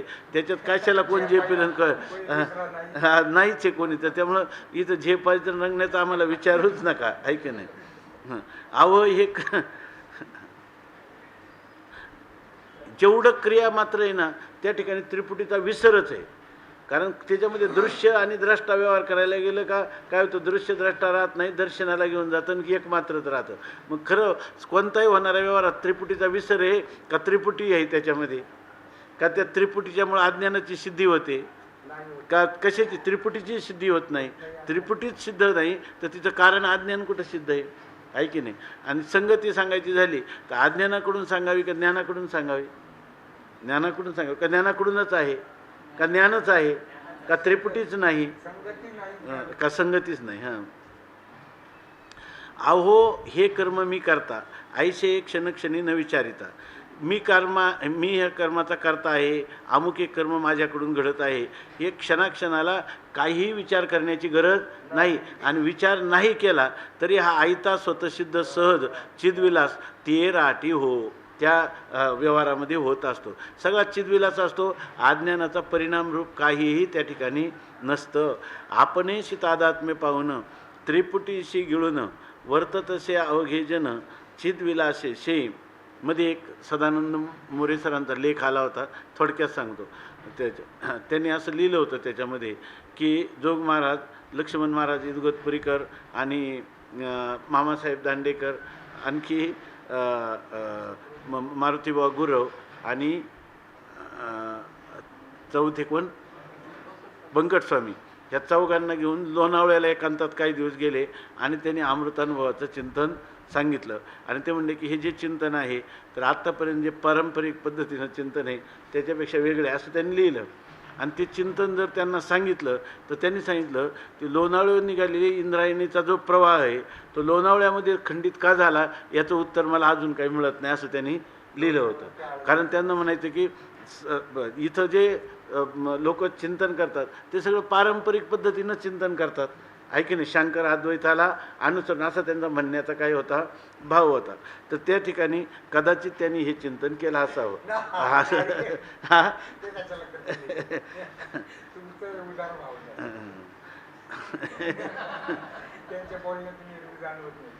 नाही, ह्या शब्दाचा त्यांनी पण प्रयोग केला. गुलाबराव महाराजांनी प्रयोग केला, खंदारकर महाराजांनी प्रयोग केला, मामासाहेब दांडेकरांनी केला, जोग महाराजांनी केला, चिद्विलास प्रयोग नाथ महाराजांनी केला, भागवतामध्ये केला, भावार्थ रामायणामध्ये केला. परंतु त्या चिद्विलासाचं शक्ती तेवढ्या निश्चित शब्द आले म्हणून आपल्याला होत नाही. त्याचा विस्तार फक्त याच्यामध्ये केलेला आहे की नाही? त्याचं यथार्थ अवबोध जेणेकरून होईल असं सांगितलं आहे.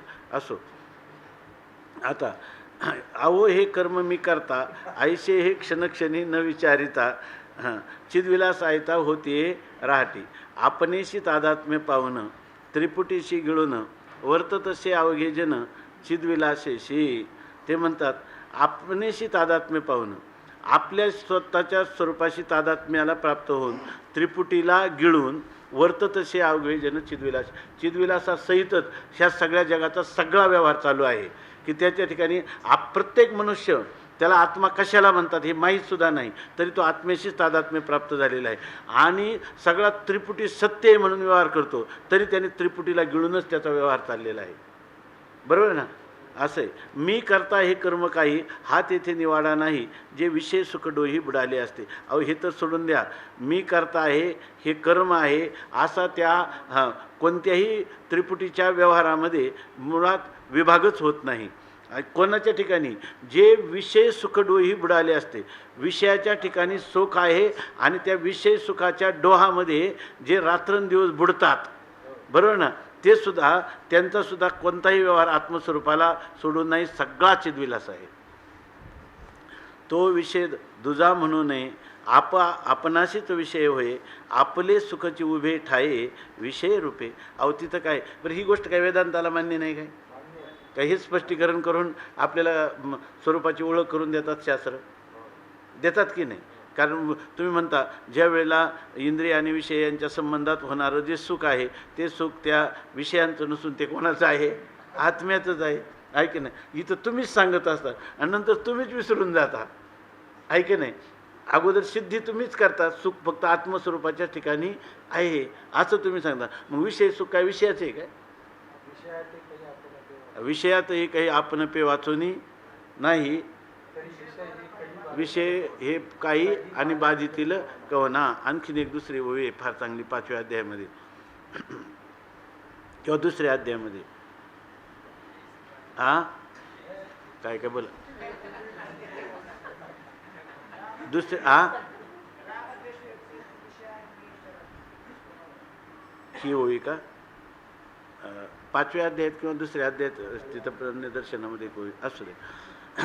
आता म्हणतात तो विषय दुजा म्हणू नये, आपणाशीच विषय होय, आपले सुखची उभे ठाये विषय रूपे.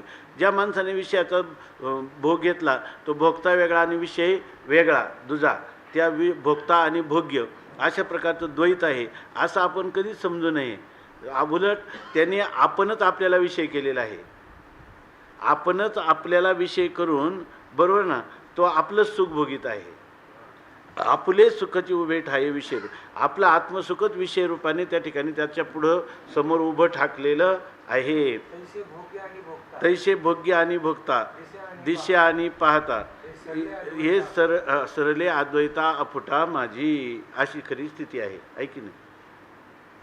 ते सुखी बुडी देऊनी आचरे न्याय अथवा विपरीत करणी, ते तर मी करता हे कर्मधनी आठवण होये.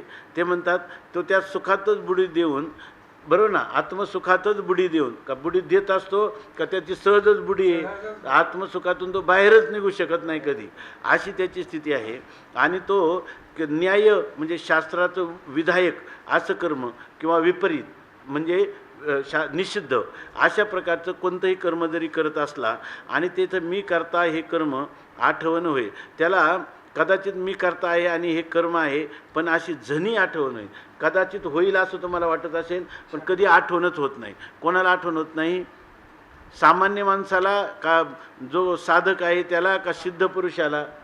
सामान्य माणसाला सुद्धा कधी जर तो म्हणला ना मी कर्म हे कर्म, आम्ही म्हणून तू किती म्हण मी करता आहे, तू कोण आहे? तू म्हण, आहे की नाही? तू म्हणतो म्हणजे तुला जर भ्रम झालाय म्हणून तू म्हणतो असं आम्ही कधीच म्हणणार नाही. तू म्हणतच नाही असंच आम्ही म्हणणार, आहे की नाही? कारण भ्रम आम्ही कुठं मानतोय, आहे की नाही? बरोबर ना? तुला भ्रम झाला असं म्हणणार नाही, हा सगळा चिद्विलास आहे असं आम्ही म्हणू, बरोबर आहे की नाही? मी करता हे मी कर्म करता आहे हे कर्म आहे अशी जणी आठवण होईल, अशी कदाचित त्याला आठवण होईल असं तुम्हाला वाटेल, पण होऊ नये हो किंवा होत नाही हो, होतच नाही असं त्याचा अर्थ आहे. ठीक आहे ना?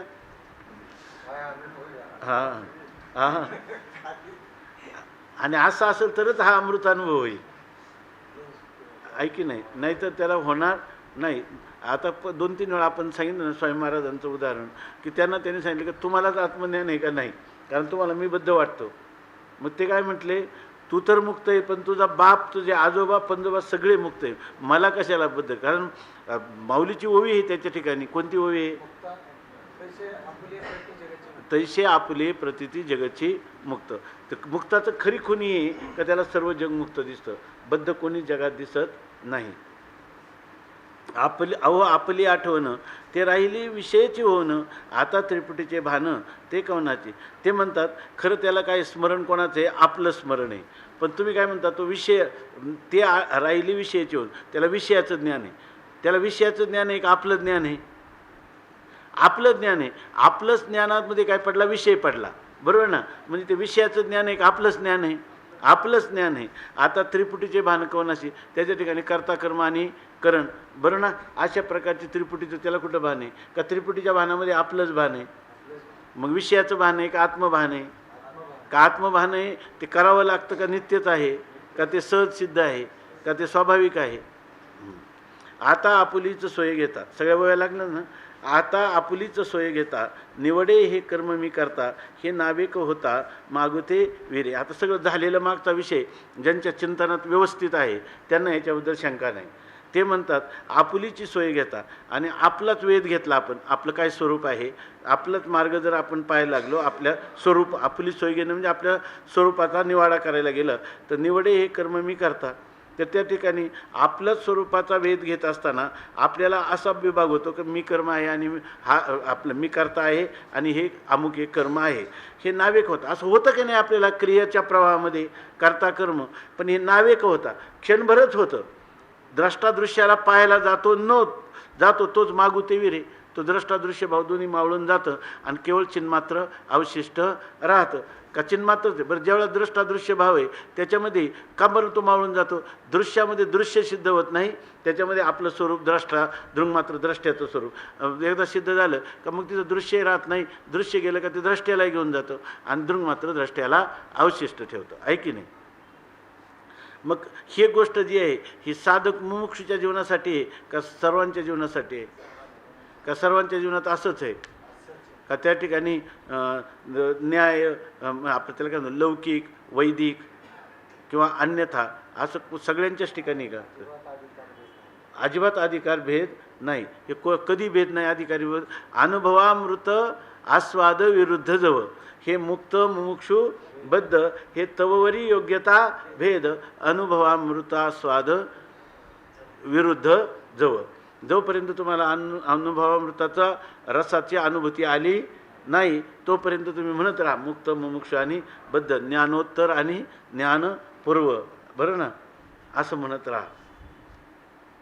म्हणत राहा म्हणजे म्हणू नका कधीच म्हणू. बरं, म्हणल्याने काय होईल? का क्रियेच्या प्रवाहात म्हणत राहाल? क्रियेच्या प्रवाहात म्हणतच राहाल की नाही? म्हणतच राहाल तरी तुमच्यामध्ये कधी बिघाड होणार नाही. आगा अहम प्रत्ययो जो उमसे तव तोची ठाई तो कळासे, तै कर्मेशी त्रिपुटी नाशे आत्मत्विरतू. बघा, पंक्तीला सारखं लोक बरेच ते म्हणत असतात का आम्ही बिघडलो तुम्ही बिघडा ना, काय असं काय ते म्हणतात ना, काय आहे की नाही? ते इतक्या म्हणजे इतक्या उत्तम स्तरावर म्हणतात की बा जणू काय आम्ही व्यवहारापासून परमार्थाला लागलो, हे बिघड नाही असं अर्थ. तेव्हा जर बिघडायचं झालं तर इतकं बिघडलं पाहिजे,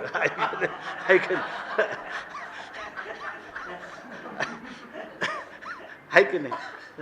आणि मग हे गायन केलं पाहिजे, गाऊ नाचू विठो तुझा करू अनुवाद, जिकडे पाहिजे तिकडे सर्वमय गोविंद. असं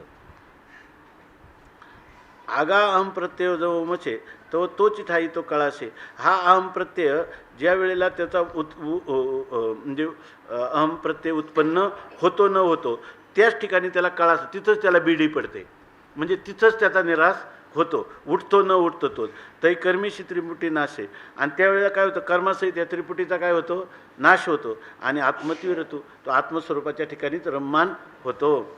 एवं आत्मसाक्षात्कारे किंवा वर्तता प्रपंचाकारे त्रिपुटीची ए दुरे न बैसे कोणी. ते म्हणतात की आत्मसाक्षात्कार होऊ किंवा एखादा प्रपंचामध्ये निमग्न होऊन प्रपंचाचा व्यवहार करीत असो, ह्या त्रिपुटीच्या धुरेवर, बरोबर ना, म्हणजे त्रिपुटीच्या टोकावर न कोणीही न बैसे. म्हणजे त्या त्रिपुटीचा आग्रह म्हणजे आग्रहावर आरंभाला कोणीच बसत नाही, म्हणजे त्रिपुटी कोणाच्याच ठिकाणी उत्पन्न होत नाही.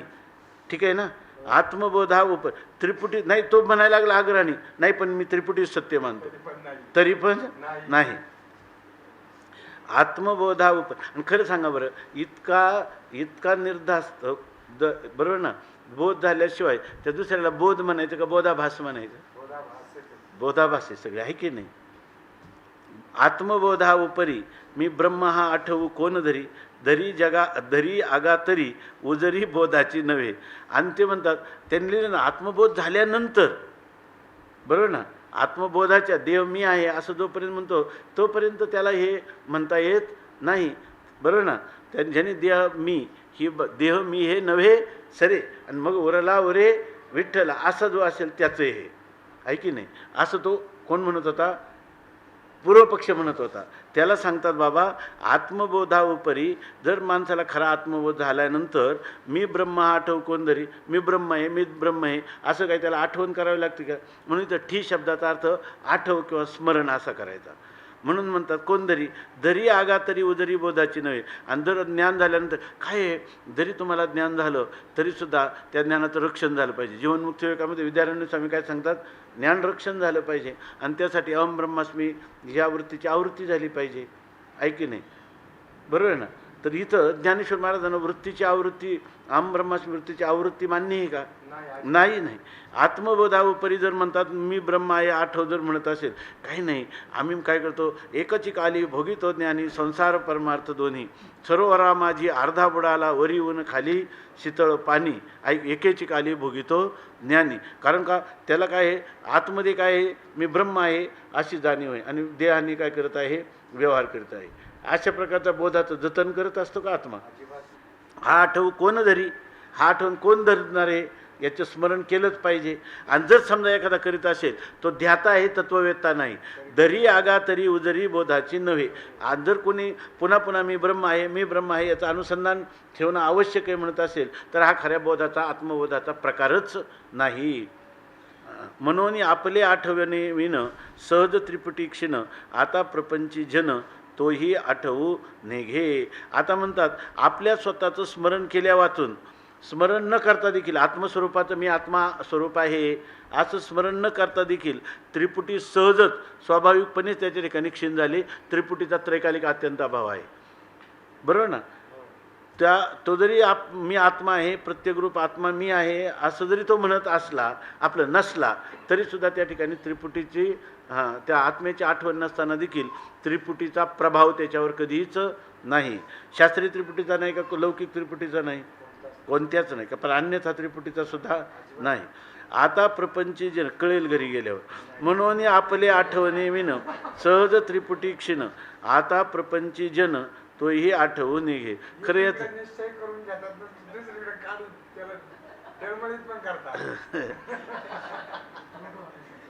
मग काय करायला पाहिजे, तसं नाही करायचं. आम्ही क्षमा मागतो ते आहे की नाही, क्षमा मागवतो आम्ही. ते स्वामी महाराज म्हणायचे म्हणून ते डोळ्यापुढं कायमचं राहतं. ते म्हणायचे अजून रापी फिरली नाही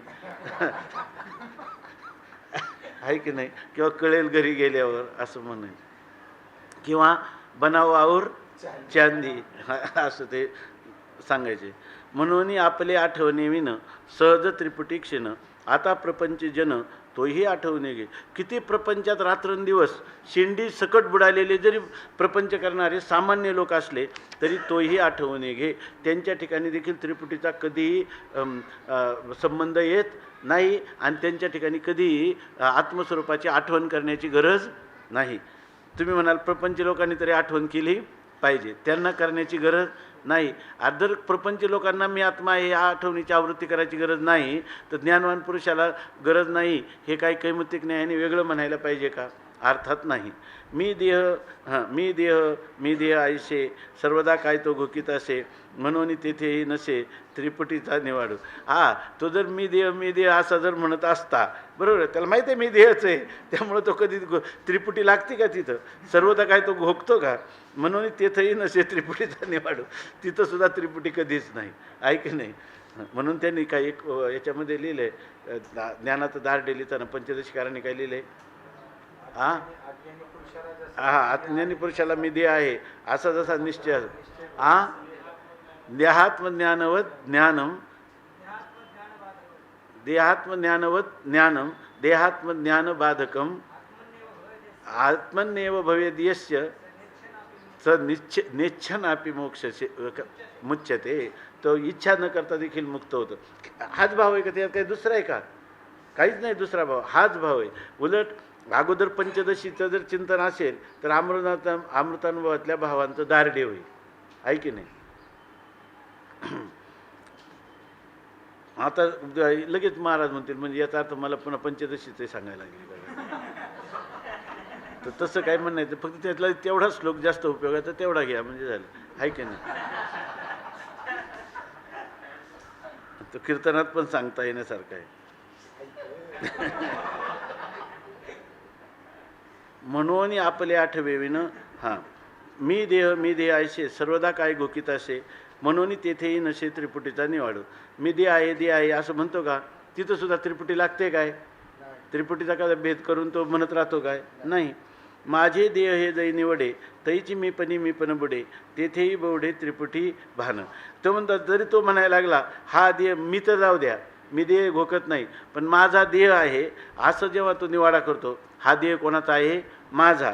तैची मी पण माझा देह म्हटला का त्याच ठिकाणी काय होतं? मी पणातच बुडून जातो. हा देह माझा आहे, बरोबर आहे का? असं जेव्हा म्हणतो तेव्हा त्याचं जे अहम आहे ते अहम कुठं बुडून जातं? देह म्हणतात देह दृश्य आहे, दृश्य देह दृष्टेपणाला घेऊन माळून जातो आणि द्रंग मात्र स्वरूपात लीन होऊन जातो. त्यामुळं तिथं त्रिपुटीचं भान राहतं का तेथेही बवडे त्रिपुटी भान. त्या ठिकाणी त्रिपुटीचं जे भान आहे तिथूनही परततं. बवडे म्हणजे परत माघारी फिरतं. म्हणजे तुम्ही मग देव मी म्हणावं का देव माझा म्हणावं? म्हणजे तुमचं बरोबर ना, काय तुमचं त्रिपुटी विवर्जित असणारं आत्मरूपत्व अखंड राहील. आणि जर मी देह नाही म्हटलं तरी, आणि मी देह आहे म्हटलं तरी, आणि माझा देह आहे म्हटला तरी, कारण चैतन्य जसं चहा तसंच आहे. त्या चिदविला ते म्हणतो तेव्हा सुद्धा चिदविलास आहे का? ते शोभलं उलट चैतन्याची शोभा, आहे की नाही. त्यामुळं उलट काय झालं, चैतन्याचा ज्ञानाचा व्यवहार झाला, आहे की नाही. चैतन्याचा म्हणजे ज्ञानाचा व्यवहार झाला का अज्ञानाचा व्यवहार झाला? ज्ञानाच्या व्यवहाराची शोभा आहे का अज्ञानाच्या व्यवहाराची फजिती आहे? हे म्हणायला सोपं आहे, आहे की नाही. माझे देह हे जै निवडे तैची मी पण बुडे, तेथेही बवडे त्रिपुटी भान. ठीक आहे ना, वाचू ना पुढचं. म्हणून कोणीही प्रवाही आपल्या सुखाशी हानी नाही, अवघेची जन हे पाही आत्मत्वी रत.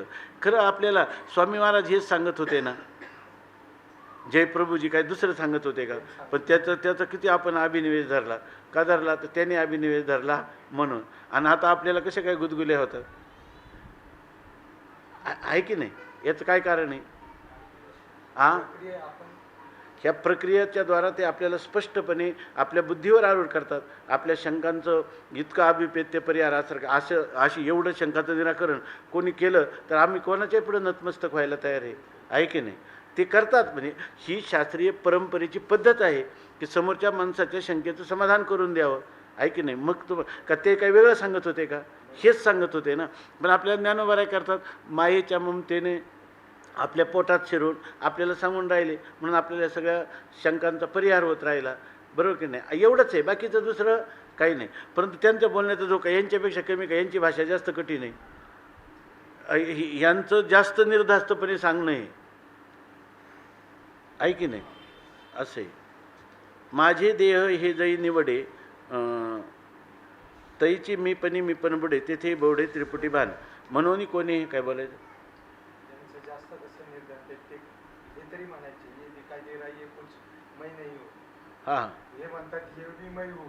सब मैं हूँ, ये इसका मत ख्याल करो, ये तुम हम नहीं है. असं पण नाही म्हणत आहे, इसका मत ख्याल करो, तुम कितना भी कहो हम नहीं है, तुम वही हो, है की नाही. म्हणून कोणीही प्रवाही आपल्या सुखाशी हानी नाही, अवघेची जन हे पाही आत्मत्वीरत. म्हणून कोणत्याही प्रवाहात असा, म्हणजे विधीच्या प्रवाहात का निषेधाच्या, कोणत्याही प्रवाहात असा आपल्या सुखाला, आपल्या आत्मसुखाची कधीही हानी किंवा वैगुण्य त्रुटी नाही. अवघेची जन हे पाही सगळे जन आत्मत्वीरत आहे.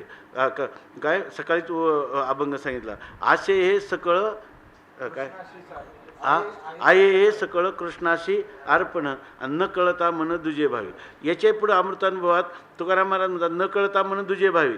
न कळता मन दुजे भावी तरी हरकत नाही एकची असे. ऐक तरी सुद्धा त्याच्यामध्ये काही नाही हे इथं सांगून देतात. या लागी त्रिपुटी विहीन अवघा चिदविलास परिपूर्ण आईशे आतुडले आखून अज्ञान कैचे. सगळी त्रिपुटी असली तर अज्ञान आहे, पण सगळा व्यवहार चैतन्यातच आहे.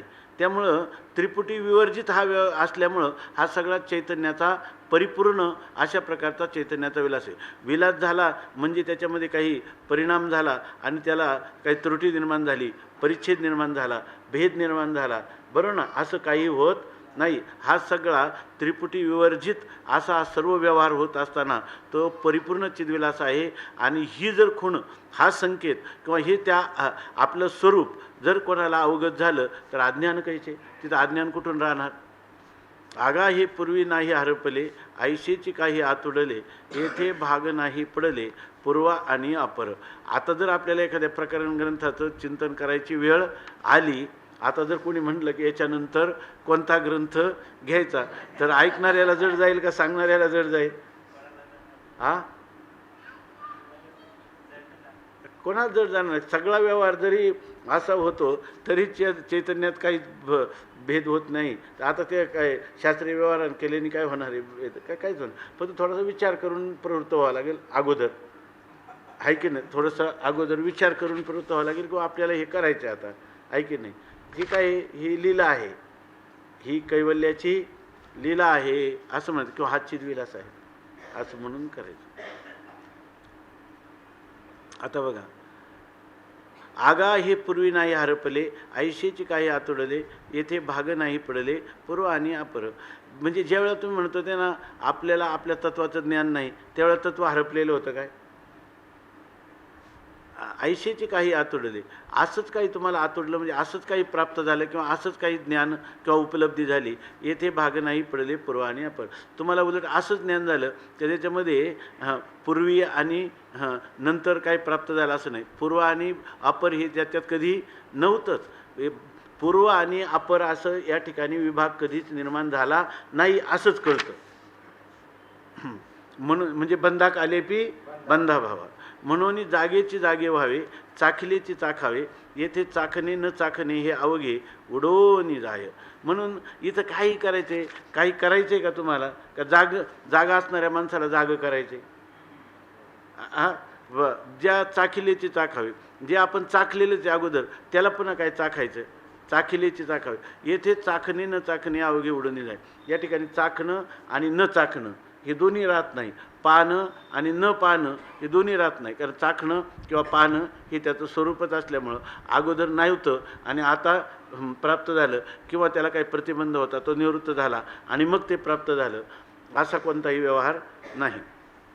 म्हणून बघा बरं का, आता म्हणून सांडून निंदास्तवन निर्दोष अवघे चिदभुवन.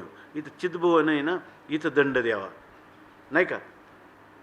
म्हणून सांडून निंदास्तवन, नाही तर तुम्ही म्हणाल बरं का म्हणून निंदास्तवन न सांडू, असं नाही घ्यायचं. सांडून म्हणून निंदा आणि स्तुती दोन्हींचाही परित्याग करून सगळं चिदभुवन म्हणजे संपूर्ण हे चैतन्यरूपी भुवन हे सगळं निर्दोषच आहे. येथे देखील दोषगुण हे अबद्धी पडे.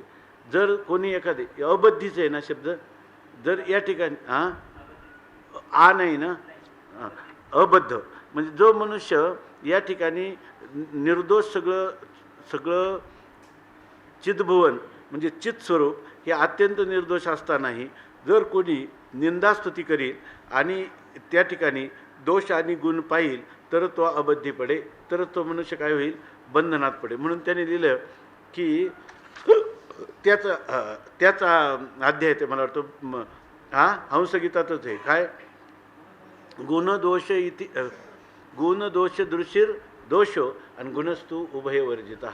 गुणदोष पाहणं हा सगळ्यात मोठा दोष आहे. हे माणसाच्या दोष पाहणं हे दोष हे लक्षात येतं, पण माणसाच्या जीवनातला बराच काळाचा अपव्यय का होतो, तो दुसऱ्याच्या गुणांचं कौतुक करतो किंवा कौतुक त्याच्या अंतःकरणात वाटतं आणि त्याच्या वर्णनामध्ये त्याचा वेळ जो आहे तो वेळेचा अपव्यय होतो. खरं तत्वता पाहिलं तर कोणाचं गुण आणि दोष हे दोन्ही काय पाहणं हा दोष आहे. आणि सगळ्यात मोठा गुण कोणता आहे? भागवतामध्ये सांगितलं, गुण दोष दृश्य दोषो आणि गुणस्तु उभय वर्जिता, आणि कोणाचाही गुणदोष न पाहणं हा सगळ्यात मोठा गुण आहे असं सांगितलं. म्हणून निंदा आणि स्तुती सोडून हे सगळं चितभवन हे काय आहे? निर्दोषच आहे. येथे देखील जे दोषगुण हे अबद्धी पडेल. तिथे जर कोणी दोषगुण उगीच पाहायला लागेल स्वरूपाच्या ठिकाणी, म्हणजे याचा अर्थ ही एक खून सांगितली बरं का. कोणती? गुणदोषाची दृष्टी जोपर्यंत आहे तोपर्यंत आपली मुक्तता आपल्या हाताला लागलेली नाही. आसो भरली दृंगमात्र दृष्टी न करिताची दृश्य द्रष्टया भेटी, हे प्रतिक्षणी ठी न करिताची असे. ही आसो भरली दृंगमात्र दृष्टी. आता दृंगमात्रानेच आपली सगळी दृष्टी म्हणजे अंतःकरणवृत्ती भरलेली आहे. न करिताची दृश्य द्रष्टया भेटी, दृश्य आणि दृष्ट्याची कधी भेट न करता देखील हे प्रत्यक्षणी ठी न करिताचे, हे प्रत्यक्षणाने दृंगमात्राने चैतन्य हे सर्व भरलेलं आहे. त्या ठिकाणी दृश्य आणि दृष्ट्याची कधी भेट होऊनच द्यायची नाही. दृष्टी दर्शन आणि त्रिपुटीचा काय करायचा? अत्यंत अभाव करायचा. आणि मग अशी प्रत्यक्षणी ठी न करिताच्या, असं प्रत्यक्षणाला आपल्याला स्मरण करावं लागतंय का?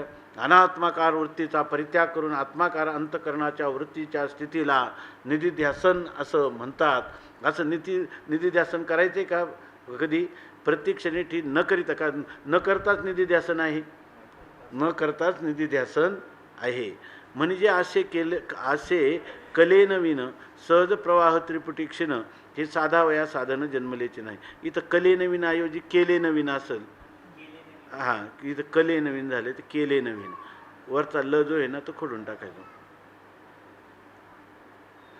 हां, म्हणजे असे केले नवीन, म्हणजे हे जे स्मरण आहे ना प्रत्येक क्षणाला आपल्या आत्म्याचं, हे स्मरण न करता केलेलं आहे. असा एक अभंग आहे की स्मरण न करता देखील नित्य स्मरण आहे. किंवा दुसरं एक आहे बघा, आपण याचं भेट न भेटता आहे. आता भेट न भेटता आहे. आता भेट न भेटता आहे किंवा नाही ऐसे विचारुनी पाहे, लागला झरा अखंड आहे तुका म्हणे साहे केले अंतरी. असाच अर्थ घ्यायचा नाही तर. म्हणजे असे केले नवीन, केल्या वाचून आत्मानुसंधान आहे. आणि सहज प्रवाह त्रिपुटी क्षण, त्रिपुटीचा प्रवाह सहजच क्षीण आहे आत्मस्वरूपाच्या ठिकाणी. आणि आत्मस्वरूपाचं चिंतन केल्या वाचून आत्मस्वरूप जे आहे हा ते आहे. न करिता पांडवा भजन झाले. काय ते? न करिता पांडवा भजन झाले असं आहे. इथं हे श्रुतिवचन सुद्धा परिपूर्ण सांगतात असं वाटत नाही. शिवभूत्वा शिवमेजेत, त्याच्याही पुढं जाऊन मावले शिवभूत्वा शिवमेजेत आहे का? लेबंत त्वांत नाहीच. पूर्व आणि पर नाही म्हणजेच लेबंत आणि त्वांत नाही, आहे की नाही? लेबंत आणि त्वांतचा उपयोग करणं काय आणि पण आणि परंतुचा उपयोग करणं काय, बरोबर ना? जवळजवळ सारखंच आहे. लक्षात आलं ना? मग पण परंतुचा उपयोग करावा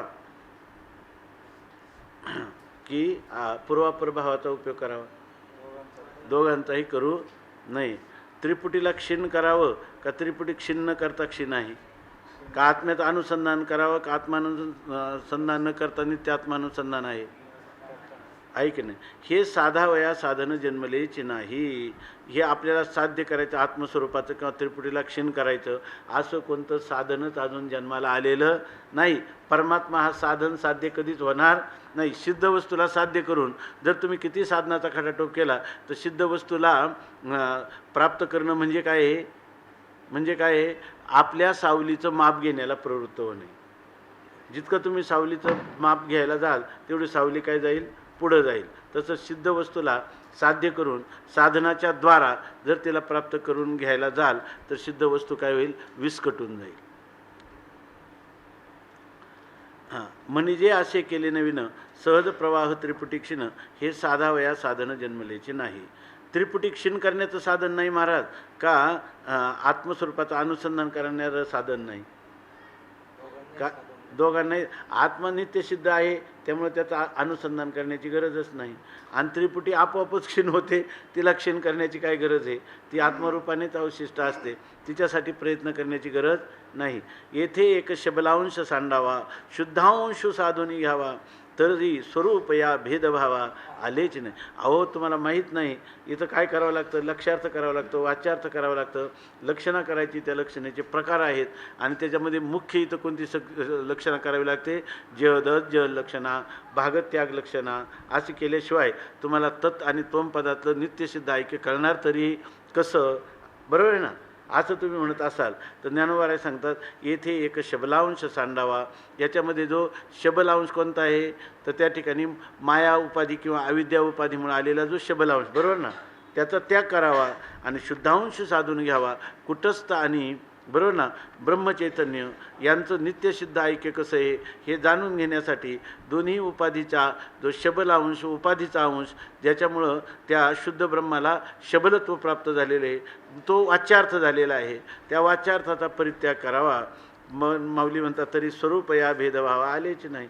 स्वरूपाच्या ठिकाणी जर शबलांश आणि शुद्धांश असा भेद निर्माण झाला असता तर तुमच्या भागत्याग लक्षणेच्या द्वारा त्यांचं नित्यसिद्ध ऐक्य साधनं झालं असतं, आहे की नाही? करावं लागलं असतं का? करण्याची गरजच नाही, करण्याची गरजच नाही. येथे एक आपण गेल्या वर्षी हे जेव्हा 10-12 प्रकरण ग्रंथ पाहिले ना, त्याच्यामध्ये हा झोक येत होता वारंवार. दशश्लोकीमध्ये किंवा सिद्धांत बिंदूमध्ये हे सगळे वाद पण येत होते आणि त्या वादाचा आशय पण चांगल्या प्रकाराने येत होता. जरी आपण हे चिंतन अपरोक्षानुभूतीमध्ये नाही काय, याच्यामध्ये विवेकचुरामध्ये जरा म्हणजे आणखी स्थूलमानाने सांगितलेले पण नाही काय सगळ्या. आणि म्हणून आपल्याला आता अमृतानुभवामध्ये आनंद येतो किंवा अमृतानुभवाचं असं त्याच्यामध्ये मोठे कष्ट पडत नाही खरं. कारण हे ह्या जर प्रक्रिया डोळ्यापुढं जर नसत्या तर त्याचं खंडन काय कळलं असतं. त्या यांनी सांगितलं की निश्चलदाजीने त्या मंगलाचरणामध्ये ज्याला प्रक्रियाच माहीत नाही त्याला त्या खंडनाचे सांख्यवेद काय सांख्यादी मते ज्यास अज्ञात त्याच खंडनाचे कौन कौतुक. जर सांख्य म्हणजे काय त्याचं मतच माहीत नाही तर खंडनाचं काय कौतुक आहे त्याला, आहे की नाही? तसं आपल्याला काय झालं ही जर मतं अज्ञात असते वेदांत सिद्धांतातल्या प्रक्रिया तर खंडनाचे कोण कौतुक, त्याच्या खंडनाचं काय कौतुक वाटलं असतं, बरोबर ना? म्हणून ते सांगतात की येथे एक शबलांश सांडावा, शुद्धांश साधून घ्यावा, तरी स्वरूप या भेदभावा आलेच नाही. स्वरूप या भेदभावाला भेदाला कधी प्राप्त झालं नाही. आता बघा शेवटची ओळी, एवं विशेष सामान्य नाही तेथे अज्ञान ते आता काही. त्या आत्मस्वरूपात विशेष आहे का भेद? मग भेद सापेक्ष सामान्य आहे का सामान्य विशेष भाव विवर्जित आहे? सामान्य ते तर अज्ञान. आता काय होतं, अज्ञान कधी स्वीकारावं लागतं? अधिष्ठानाचं सामान्य ज्ञान विशेष स्वरूपाचं अज्ञान असं म्हटलं का मगच आपल्याला त्या पुढची प्रक्रियेने ह्या जगताची किंवा दृश्य प्रपंचाची संगती सांगावी. पण आत्मस्वरूपाच्या ठिकाणी ते सत्सामान्य असे का विशेषाच्या सापेक्ष सामान्य तिथं नाही. ते सामान्य आणि विशेष या दोन्ही भावाने विवर्जित असेल तर आता तिथं अज्ञान मानण्याची गरज आहे का? काही नाही.